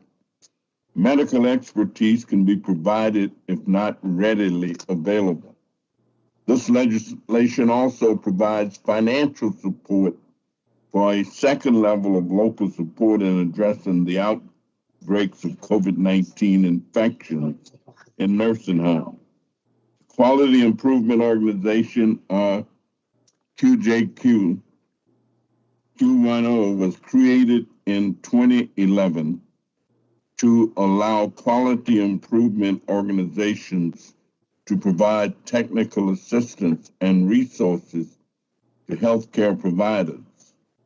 These organizations are mostly private, mostly not-for-profit organizations, staffed by healthcare professionals who are trained to review medical care and implement quality improvements.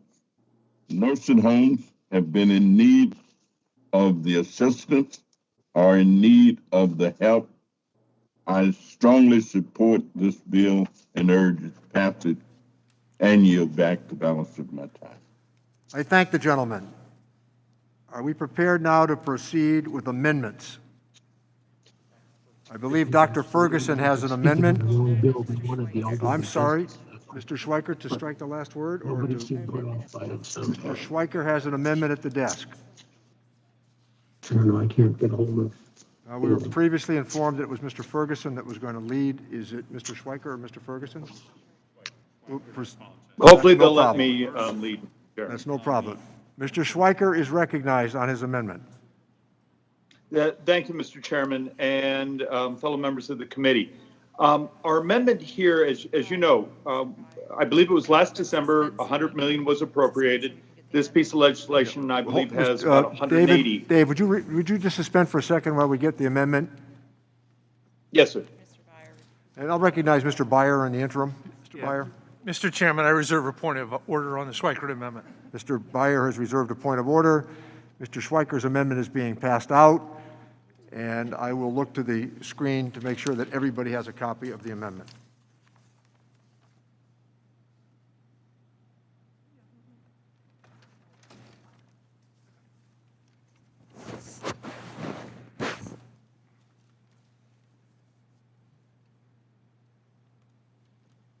Does everybody have a copy of the amendment?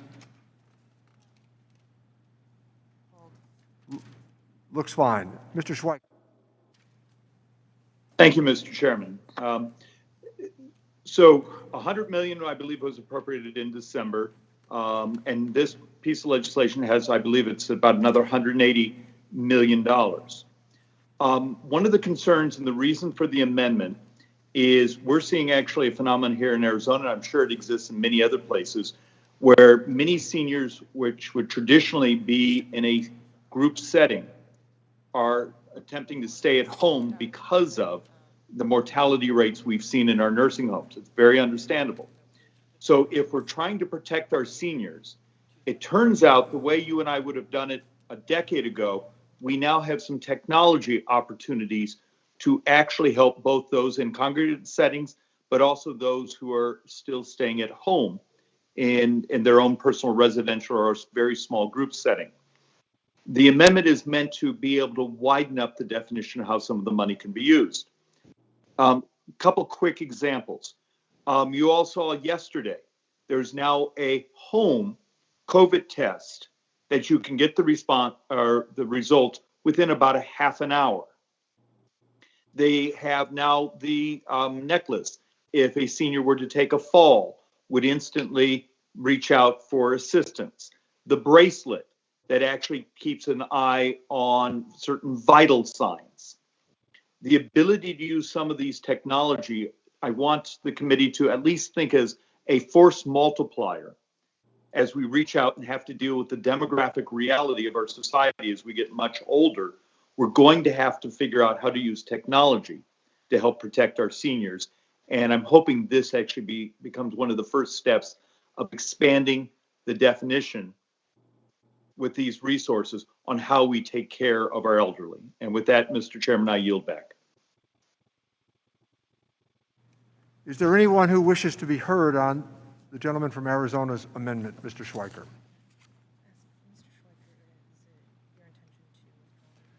Mr. Schweiker, might I inquire, is it your intention to withdraw the amendment? Is a sense from a parliamentarian that I am, shall we say, not in proper order of the design of the overall substitute amendment. I will withdraw it. In my current capacities, yes. And then in that case, we will withdraw. I thank the gentleman. I believe now that Dr. Ferguson would like to be recognized on his amendment.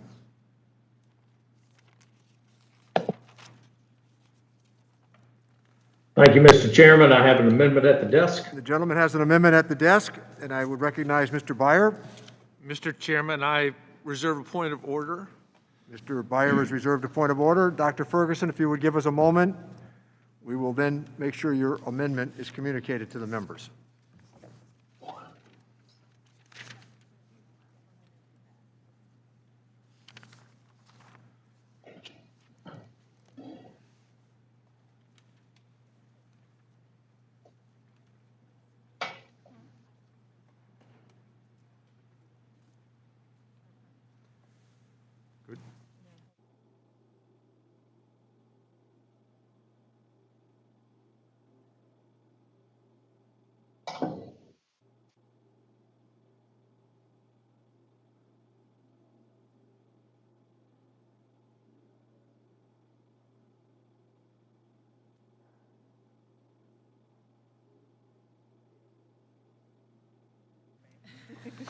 After all that, thanks. Okay. So let me recognize Dr. Ferguson on his amendment. Thank you, Mr. Chairman. I'm offering this amendment to address two critical issues that are not being addressed during this markup. The first is the vaccine distribution to seniors in rural and underserved areas and the mental health crisis that young adults and children are facing during the COVID-19 pandemic. In the zero-sum game of partisan reconciliation, any dollar that is not spent distributing the vaccine and crushing the virus is a dollar wasted. While I respect my colleagues' intentions to address elderly abuse in nursing homes, something that we all support and get behind, we have just allocated $100 million to the Elder Justice Program just a few weeks ago. But there's nothing in this bill that addresses the solutions to bolster COVID-19 vaccine distribution to seniors who truly need it right now. And while I respect my colleagues, while the ink is not even dry yet on the previous bill, we want to continue funding this program while ignoring the very serious concerns of what many would call elderly abuse arising out of the state of New York's nursing homes. On the orders of Governor Cuomo, elderly residents who tested positive for COVID-19 were returned to their nursing homes, which directly led to the infection of many of the state's most vulnerable population. Allocating more money to this well-funded program does not excuse these grave reports of putting seniors in harm's way. What would help seniors is prioritizing funding for the vaccine distribution in rural and underserved areas. President Biden has set a goal of distributing 100 million vaccines in 100 days, and even though he has simply put his name on someone else's work, inheriting the vaccine contracts and development that was pioneered by Operation Warp Speed, the Republicans want to help to ensure we get as many Americans vaccinated as soon as possible so that we can reopen our economy and our schools again. However, if the Biden administration and my Democratic colleagues truly want to help suppress the virus, we should be focusing on finding ways to get vaccines and therapeutics out to seniors, particularly in rural and underserved areas. Another area where funding could be more useful is advancing our mental health programs. Our schools remain closed and our communities continue to implement social distancing guidelines and stay-at-home orders in the wake of COVID-19. And we have seen a rise in children and young adults struggling with mental health issues. Every single person in this hearing knows of families that are going through this. It is an epidemic within our society. According to the CDC, the proportion of mental health related emergency department visits has increased in April 2020 in an exponential way and has continued that trend. Additionally, this past June, it was reported that 31% of adults struggled with anxiety and depression, while 13% of U.S. adults started or increased substance abuse. Preliminary data from the CDC shows that the first 3 months of 2020, an estimated 19,416 individuals died of a drug overdose, almost 3,000 more than the same period in 2019. As we continue to fight the COVID-19 pandemic, it's important to remember that our nation is still in a long and tough battle with the opioid epidemic. We must focus on prioritizing funding for mental health and behavioral health programs, as just over $400 million, less than 10% of the $4.7 billion for these programs, has actually been utilized. This amendment would direct the $276 million in obligated funds to the elder justice into two equal buckets. One bucket, $138 million, would go into the HHS Provider Relief Fund for the purpose of COVID-19 testing and vaccine distribution for seniors in rural and underserved areas. The other bucket, $138 million, would go to the Substance Abuse and Mental Health Services Administration to provide important mental health and substance abuse services to Americans. It's time that we focus on using these funds in a more conscientious manner, and I ask my colleagues to consider this amendment voting yes. Thank you, Mr. Chairman, and I yield back. I thank the gentleman. Let me recognize the gentleman from Virginia, Mr. Byer. Mr. Chairman, I make a point of order that under Clause 7 of Rule 16, the amendment is not germane because it deals with a different subject matter and purpose and would broaden the underlying bill beyond its current scope. The gentleman from Virginia makes a point of order that the amendment proposed to this section is not germane. Clause 7 of House Rule 16 provides that no proposition on a subject matter and purpose that would broaden the scope of the underlying bill shall be admitted under the color of this amendment. Mr. Chairman. Mr. Chairman, I appeal the ruling of the chair. The gentleman has appealed the ruling of the chair. Mr. Byer. Mr. Chairman, I move that we table the appeal of the ruling of the chair. Mr. Byer has moved that we table the proposal from the minority. The question is on the motion to table the appeal of the ruling of the chair. Members are reminded to unmute themselves for this voice vote. All in favor signify by saying aye. Aye. Aye. Aye. Aye. Aye. Aye. Those opposed, no. No. In the opinion of the chair, the ayes have it. Mr. Chairman, I ask for a recorded vote. Mr. Brady has asked for a recorded vote. Members are reminded that your camera must be turned on in order to be recorded. Please mute yourself until the clerk calls on you and state your name when recording your vote. The clerk will now please call the roll. Mr. Doggett. Doggett votes aye. Mr. Doggett votes aye. Mr. Thompson. Thompson votes aye. Mr. Thompson votes aye. Mr. Larson. Larson votes yes. Mr. Larson votes yes. Mr. Blumenauer. Blumenauer votes aye. Mr. Blumenauer votes aye. Mr. Kine. Kind, yes. Mr. Kine votes yes. Mr. Pascal. Mr. Chairman, I think that I will vote yes, but the doctor brings up many areas that are problematic. I think it deserves consideration, may belong in a different discussion. But I vote yes. I thank the gentleman. Mr. Pascal votes yes. Mr. Davis. Aye. Mr. Davis votes aye. Ms. Sanchez. Sanchez votes aye. Ms. Sanchez votes aye. Mr. Higgins. Higgins, yes. Mr. Higgins votes yes. Ms. Sewell.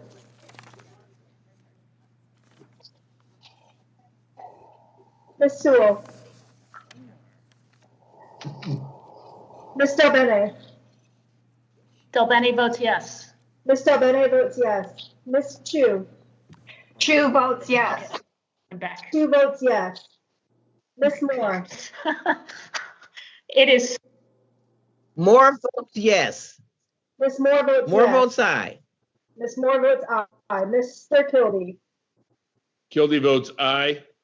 Mr. Kildee votes aye. Mr. Boyle. Boyle, yes. Mr. Boyle votes yes. Mr. Byer. Byer votes aye. Mr. Byer votes aye. Mr. Evans. Mr. Schneider. Mr. Schneider votes yes. Mr. Schneider votes yes. Mr. Swazi. Swazi, aye. Mr. Swazi votes aye. Mr. Panetta. Panetta, aye. Mr. Panetta votes aye. Ms. Murphy. Murphy votes aye. Ms. Murphy votes aye. Mr. Gomez. Gomez, aye. Mr. Gomez votes aye. Mr. Horsford. Horsford votes aye. Mr. Horsford votes aye. Ms. Plaskett. Mr. Brady. Brady votes no. Mr. Brady votes no. Mr. Nunez. Nunes votes no. Mr. Nunez votes no. Mr. Buchanan. Buchanan votes no. Mr. Buchanan votes no. Mr. Smith of Nebraska. Smith of Nebraska votes no. Mr. Smith of Nebraska votes no. Mr. Reed. Reed votes no. Mr. Reed votes no. Mr. Kelly. Kelly votes no. Mr. Kelly votes no. Mr. Smith of Missouri. Smith of Missouri votes no. Mr. Smith of Missouri votes no. Mr. Rice. Rice votes no. Mr. Rice votes no. Mr. Schweikert. Schweikert, no. Mr. Schweikert votes no. Ms. Walorski. Walorski votes no. Ms. Walorski votes no. Mr. LaHood. LaHood, no. Mr. LaHood votes no. Dr. Wenstrup. Wenstrup, no. Dr. Wenstrup votes no.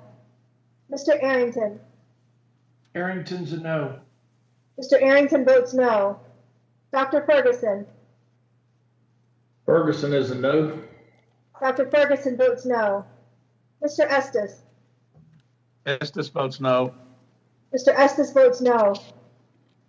Mr. Smucker. Smucker, no. Mr. Smucker votes no. Mr. Hearn. Hearn votes no. Mr. Hearn votes no. Ms. Miller. Mrs. Miller. Miller votes no. Mrs. Miller votes no. Ms. Sewell. Mr. Evans. Ms. Plaskett. Mr. Chairman. Aye. Mr. Chairman votes aye.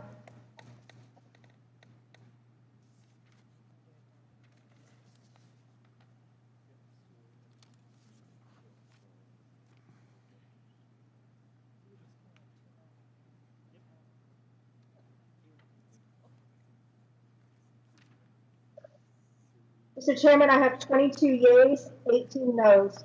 There being 22 yeas and 18 noes, the ruling of the chair is upheld. Are there any other amendments that are being offered?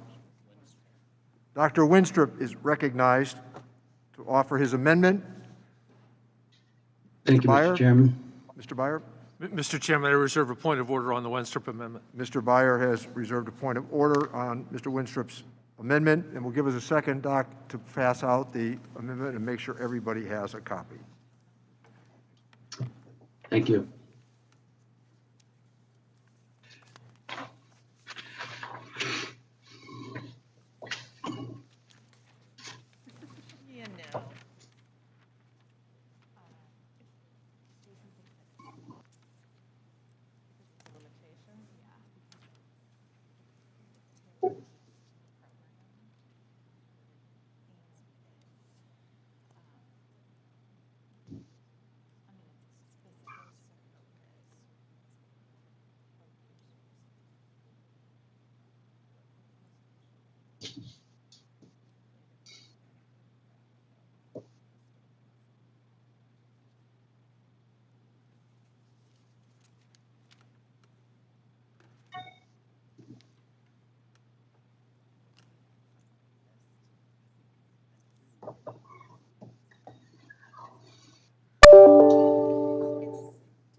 Are we good?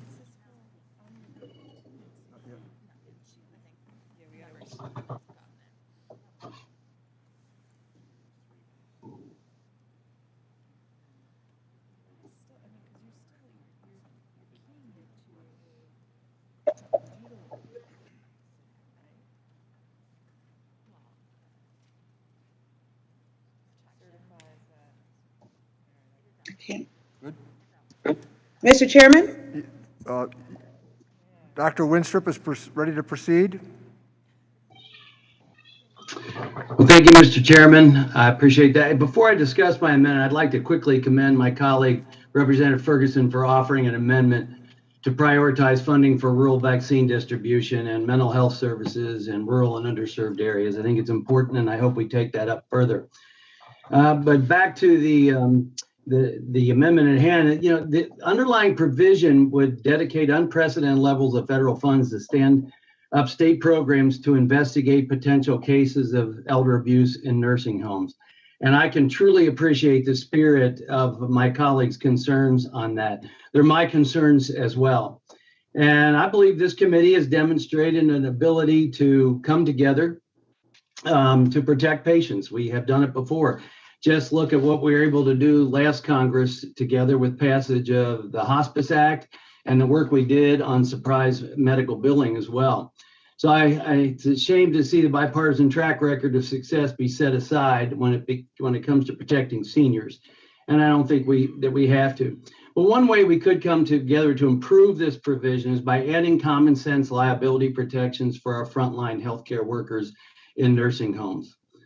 Providers are concerned that they may be held liable as a result of limited supplies or limited staff and things that are out of their control. And the last thing that our healthcare heroes need to be worried about while serving on front lines of this pandemic is a wave of frivolous, costly lawsuits. I mean, let me be clear as a provider, real and legitimate cases of malpractice, as well as abuses such as elder abuse, absolutely must be investigated and pursued. And as healthcare providers, we take an oath to do no harm. While we face this pandemic, I know many Ohioans have remained committed to protecting our seniors. Staff at 2 assisted living facilities in Ohio even moved into their facilities for 65 days in order to keep their patients safe.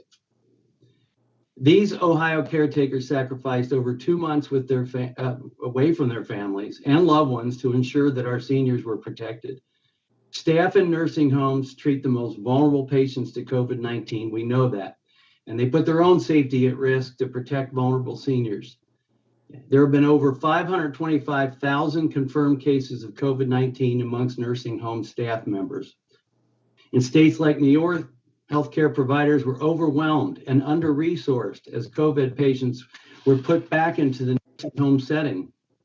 During a hearing over the summer, we heard testimony detailing what frontline healthcare workers were doing to stretch limited resources to provide the best care that they could. While battling the pandemic head on, tireless caregivers should not have to also battle legal harassment. In one of my rural hospitals, on their own, they send a provider every day to make rounds in a nursing facility in an effort to diagnose and treat patients sooner rather than too late, and to make sure that things were being done well. The funds provided in this provision should be more than enough for state agencies to investigate and pursue the real and legitimate cases of malpractice and elder abuse. We cannot stand for that. The reason we crafted this amendment to be targeted for specific providers was really because of the germaneness requirements of this process. You know, at the Ways and Means Nursing Home hearing this summer, we heard from healthcare workers about the unprecedented circumstances they are working under. And I've heard from healthcare workers in my district, and I'm sure you have as well. We should work in a bipartisan manner to give basic protections to frontline healthcare staff. By adopting this amendment, we can come together to protect both vulnerable patients in nursing homes and our frontline workers who are doing everything they can every day to provide the best possible care in the face of historic adversity. I urge the adoption of my amendment, and I yield back. Does the gentleman from Virginia continue to insist upon his point of order? Withdraw the point of order. Gentleman has withdrawn the point of order. Is there anyone else who wishes to be heard on Dr. Winstrup's amendment? Mr. Chairman. The gentlelady from California has been recognized. Ms. Sanchez. Thank you, Mr. Chairman. The pain that the elderly population has endured during this pandemic has been heartbreaking. I know this because I've dealt with it with my mother. We have had to watch those that we love live in isolation in order to protect themselves. And if that weren't enough, this pandemic has worsened the heartbreaking conditions that too many of our elders experience every day. When we enacted the Elder Justice Act in 2010, we took a crucial step to address adult maltreatment, promote elder justice research, and support adult protective service systems, because there are many facilities that don't have basic minimal standards, and the neglect and abuse of the elderly is horrific. It also provides additional protections for residents of long-term care facilities, but unfortunately, the funding hasn't lived up to the promise of what we had intended it to do. That's why the most recent omnibus funding bill we made an important down payment on funding the Elder Justice Act. And today's package fulfills that promise. It provides urgently needed funding to help nursing facilities and long-term care facilities combat the pandemic. This amendment that my Republican colleagues have introduced would try to undermine these steps, and it would shield from liability those who abuse, neglect, and exploit elderly individuals. So in essence, it pretty much defeats the purpose of why we are putting money into this fund. Nursing homes have been the epicenter of COVID-19 cases and deaths, representing a third of deaths, but just 5% of cases nationwide.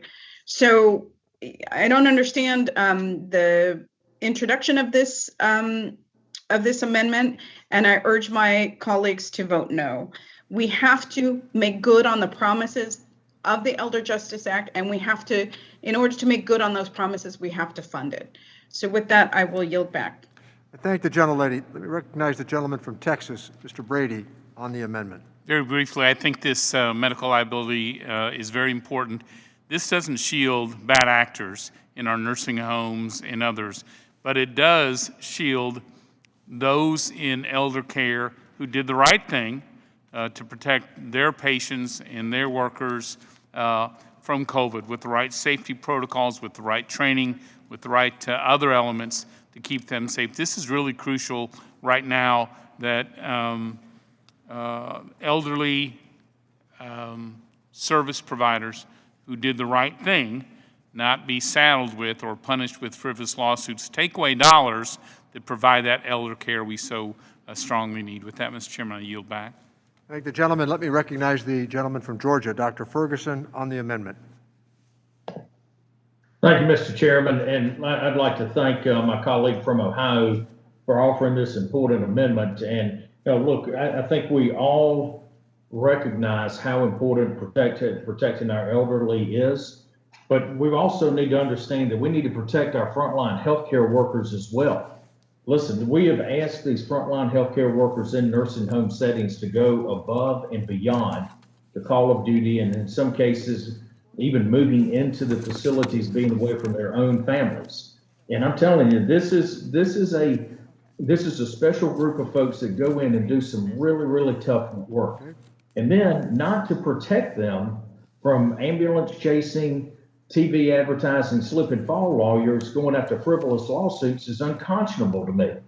And so I think that this is a common sense approach. It's something that's warranted. And I'm telling you, the bad actors, there's no place for them, and we need to go after them. But the frivolous lawsuits against the people that are out there doing the very tough work of protecting our seniors, it's something that this amendment is a step in the right direction. Again, I want to thank my colleague, Dr. Winstrup, for offering it. And with that, Mr. Chairman, I will yield back. Thank the gentleman. Let me recognize the gentleman from Nebraska, Mr. Smith, on the amendment. Thank you, Mr. Chairman. I yield to Dr. Winstrup. Dr. I thank the gentleman for yielding. And, I just want to say a few things of what we're trying to do here. And I want you to put yourself in the position of those that are providing care each and every day. First of all, there is nothing more disgusting than abuse of any human being that's vulnerable. Elderly, very young, any. It's disgusting. This does not protect against that in any way, shape, or form. Nor does it protect against blatant malpractice of healthcare. But the idea of lawsuits coming are very real, and very real for people that are just doing the best that they can each and every single day. All of you have seen in this past year how what was considered to be appropriate care one day was inappropriate another, because we've learned more about this virus as we go. We have learned things like, it was theorized and we were told by the experts that, come summer, this thing's going to go away, and it didn't. So we have to protect the workers that are putting themselves at risk, being out there each and every day with the hardest of jobs. And that's why we're being so specific with it. With the hardest of jobs, that they also aren't going to work each day, wondering if someone gets sicker or if someone succumbs to the illness in a way they weren't expecting, which has happened time and time again through this pandemic, that they are somehow going to be vulnerable. And sometimes it may just be a lack of supplies. Look at the very beginning of this. We did not have enough protective equipment. We have been in search of getting vaccines out, getting tests out, all these things. And there's no doubt that someone's going to try and hold someone liable when it's not there, and it's not the fault of the person who's out there trying to do the job each and every day. They're tired, they've worked hard, and they need some protection against things that they can't control. And I yield back. I thank the gentleman. The question is on agreeing to the amendment offered by Dr. Winstrup. Members are reminded to unmute themselves for this voice vote. All those in favor signify by saying aye. Aye. Aye. Those opposed, no. No. No. No. No. In the opinion of the chair, the noes have it. On that, we ask for a recorded vote. Mr. Brady has asked for a recorded vote. Members are reminded that your camera must be turned on in order to be recorded. Please mute yourself until the clerk calls on you and state your name when recording your vote. The clerk will call the roll. Mr. Doggett. Doggett votes no. Mr. Doggett votes no. Mr. Thompson. Thompson votes no. Mr. Thompson votes no. Mr. Larson. Larson votes no. Mr. Larson votes no. Mr. Blumenauer. Blumenauer votes no. Mr. Blumenauer votes no. Mr. Kind. Kind, no. Mr. Kind votes no. Mr. Pasquale. Pascal, no. Mr. Pasquale votes no. Mr. Davis. Mr. Davis. I want to shorten it here. Ms. Sanchez. Sanchez votes no. Ms. Sanchez votes no. Mr. Higgins. Higgins, no. Mr. Higgins votes no. Ms. Sewell. Ms. Sewell.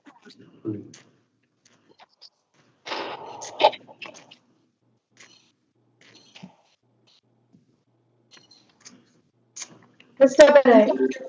Delbene votes no. Delbene votes no. Ms. Chu. Chu votes no. Ms. Chu votes no. Ms. Moore. Moore votes no. Ms. Moore votes no. Mr. Kilby. Kildy votes no. Mr. Kilby votes no. Mr. Boyle. Boyle votes no. Mr. Boyle votes no. Mr. Byer. Byer votes no. Mr. Byer votes no. Mr. Evans. Mr. Schneider. Schneider votes no. Mr. Schneider votes no. Mr. Swazi. Swazi, no. Mr. Swazi votes no. Mr. Panetta. Panetta, no. Mr. Panetta votes no. Ms. Murphy. Murphy votes no. Ms. Murphy votes no. Mr. Gomez. Gomez votes no. No. Mr. Gomez votes no. Mr. Horsford. Horsford votes no. Mr. Horsford votes no. Ms. Plaskett. Mr. Brady. They can come back, right? Mr. Brady. How's Davis recorded? Mr. Davis, you're not recorded. Davis votes no. Mr. Davis votes no. How is Miss Sewell recorded? Ms. Sewell, you're not recorded. Sewell votes no. Ms. Sewell votes no. Mr. Brady. Mr. Brady votes aye. Mr. Brady votes aye. Mr. Nunez. Nunez votes aye.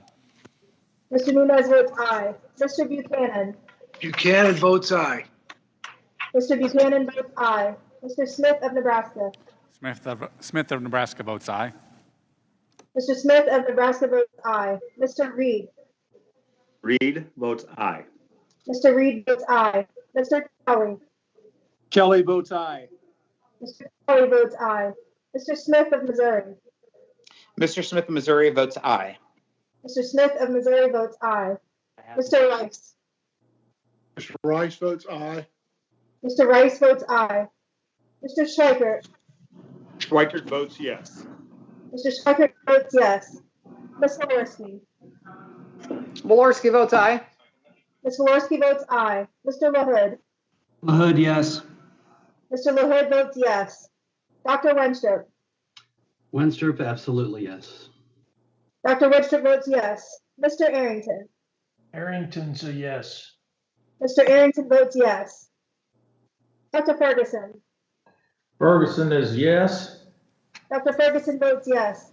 Mr. Estes. Estes votes yes. Mr. Estes votes yes. Mr. Smucker. Smucker, aye. Mr. Smucker votes aye. Mr. Hearn. Hearn, yes. Mr. Hearn votes yes. Mrs. Miller. Miller votes aye. Mrs. Miller votes aye. Mr. Evans. Ms. Plaskett. Mr. Chairman.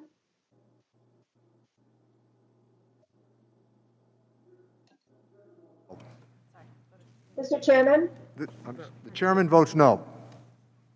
Mr. Chairman votes no.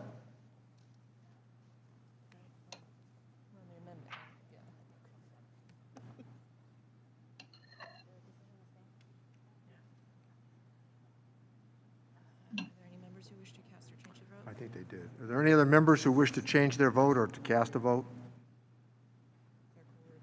The clerk will please report the tally.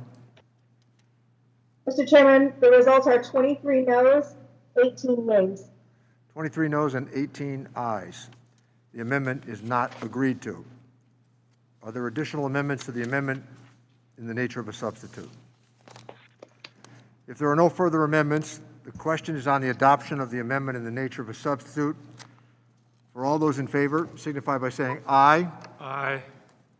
Aye. Those opposed, no. Aye. No. No. No. No. In the opinion of the chairs, the ayes have it, and the amendment in the nature of a substitute is agreed to. Now let me recognize Mr. Byer for the purpose of offering a motion.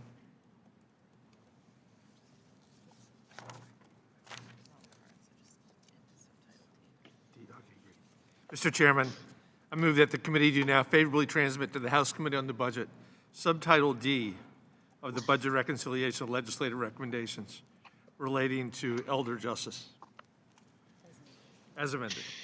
The question is on transmitting Subtitle D as amended to the House Committee on Budget. Members are reminded to unmute themselves for the voice vote. All those in favor signify by saying aye. Aye. Aye. Those opposed signify by saying no. No. No. In the opinion of the chair, the ayes have it. The motion is agreed to, and Subtitle D is amended. Mr. Chairman, on that, I seek a recorded vote. Is ordered transmitted to the House Committee on the Budget, and Mr. Brady has requested a roll call vote. The clerk will please call the roll. Mr. Doggett. Doggett votes aye. Mr. Doggett votes aye. Mr. Thompson. Thompson votes aye. Mr. Thompson votes aye. Mr. Larson. Larson votes yes. Mr. Larson votes yes. Mr. Blumenauer. Mute yourself. Mr. Blumenauer. Mr. Kine. Kind, yes. Mr. Kine votes yes. Mr. Pascal. Pascal votes yes. Mr. Pascal votes yes. Mr. Davis. Julie. Davis votes aye. Yes, telephone. Mr. Davis votes aye. Ms. Sanchez. Sanchez votes aye. Ms. Sanchez votes aye. Mr. Higgins. Mr. Higgins. Higgins is a yes. Mr. Higgins votes yes. Ms. Sewell. Sewell votes yes. Ms. Sewell votes yes. Ms. Delbene. Delbene votes aye. And that whole week is high 70s. Ms. Delbene votes aye. Mostly Chu. partly cloudy. Chu votes aye. Partly cloudy. Ms. Chu votes aye. Ms. Moore. It's 10 degrees warmer. Ms. Moore votes aye. Ms. Moore votes aye. Mr. Kilby. Kilby votes aye. Mr. Kilby votes aye.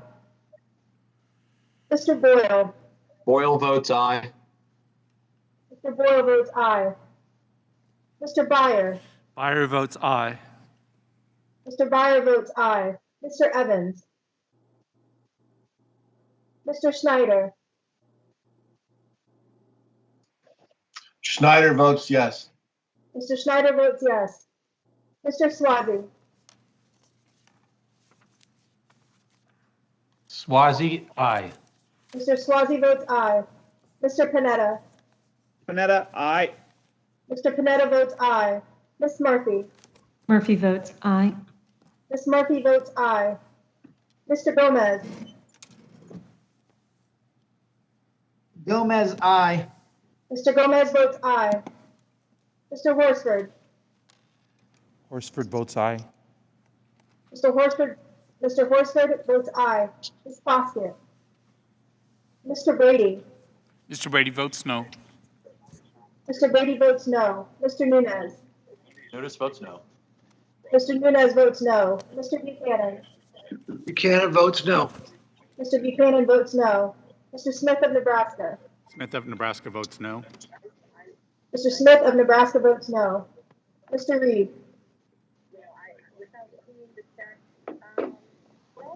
Mr. Reed. Reed votes no. Mr. Reed votes no. Mr. Kelly. Kelly votes no. Mr. Kelly votes no. Mr. Smith of Missouri. Missouri votes no. Mr. Smith of Missouri votes no. Mr. Rice. Rice votes no. Mr. Rice votes no. Mr. Schweikert. Schweikert, no. Mr. Schweikert votes no. Ms. Walorski. Walorski votes no. Ms. Walorski votes no. Mr. LaHood. LaHood, no. Mr. LaHood votes no. Dr. Wenstrup. Winstrup, no. Dr. Wenstrup votes no. Mr. Arrington. Arrington's no. Mr. Arrington votes no. Dr. Ferguson. Ferguson is no. Dr. Ferguson votes no. Mr. Estes. Estes votes no. Mr. Estes votes no. Mr. Smucker. Smucker, no. Mr. Smucker votes no. Mr. Hearn. Hearn votes no. Mr. Hearn votes no. Mrs. Miller. Miller votes no. Mrs. Miller votes no. Mr. Blumenauer. Blumenauer votes aye. Mr. Blumenauer votes aye. Mr. Evans. Ms. Plaskett. Mr. Chairman. The chairman votes aye. Mr. Chairman votes aye.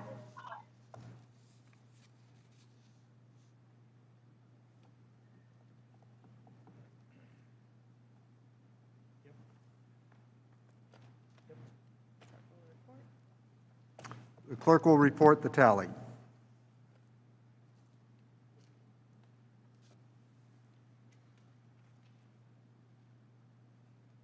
Mr. Chairman, the results are 23 yeas, 18 noes. 23 ayes and what was it? 18 noes. And 18 noes. The motion is agreed to. Subtitle D as amended is ordered transmitted to the House Committee on Budget. Without objection, staff are authorized to make technical and conforming changes to the committee print, and members have 2 additional days to file with the committee clerk supplemental, additional, dissenting, or minority views. I indicated that we would go till 6 o'clock. It is now almost 7 o'clock. So tomorrow, based on the pace that we have kept today, I think that we can complete our work. And at the same time, I thought that even given the glitches that we all recognized and experienced today with technology, I think as a committee we did fair, and tomorrow we can improve upon it because of the experience we had today. So with that, the committee shall stand in recess until Thursday, February 11th at 10 a.m. Yeah, thank you. Yeah, Good job, no, Aaron. thank you. That's my plan.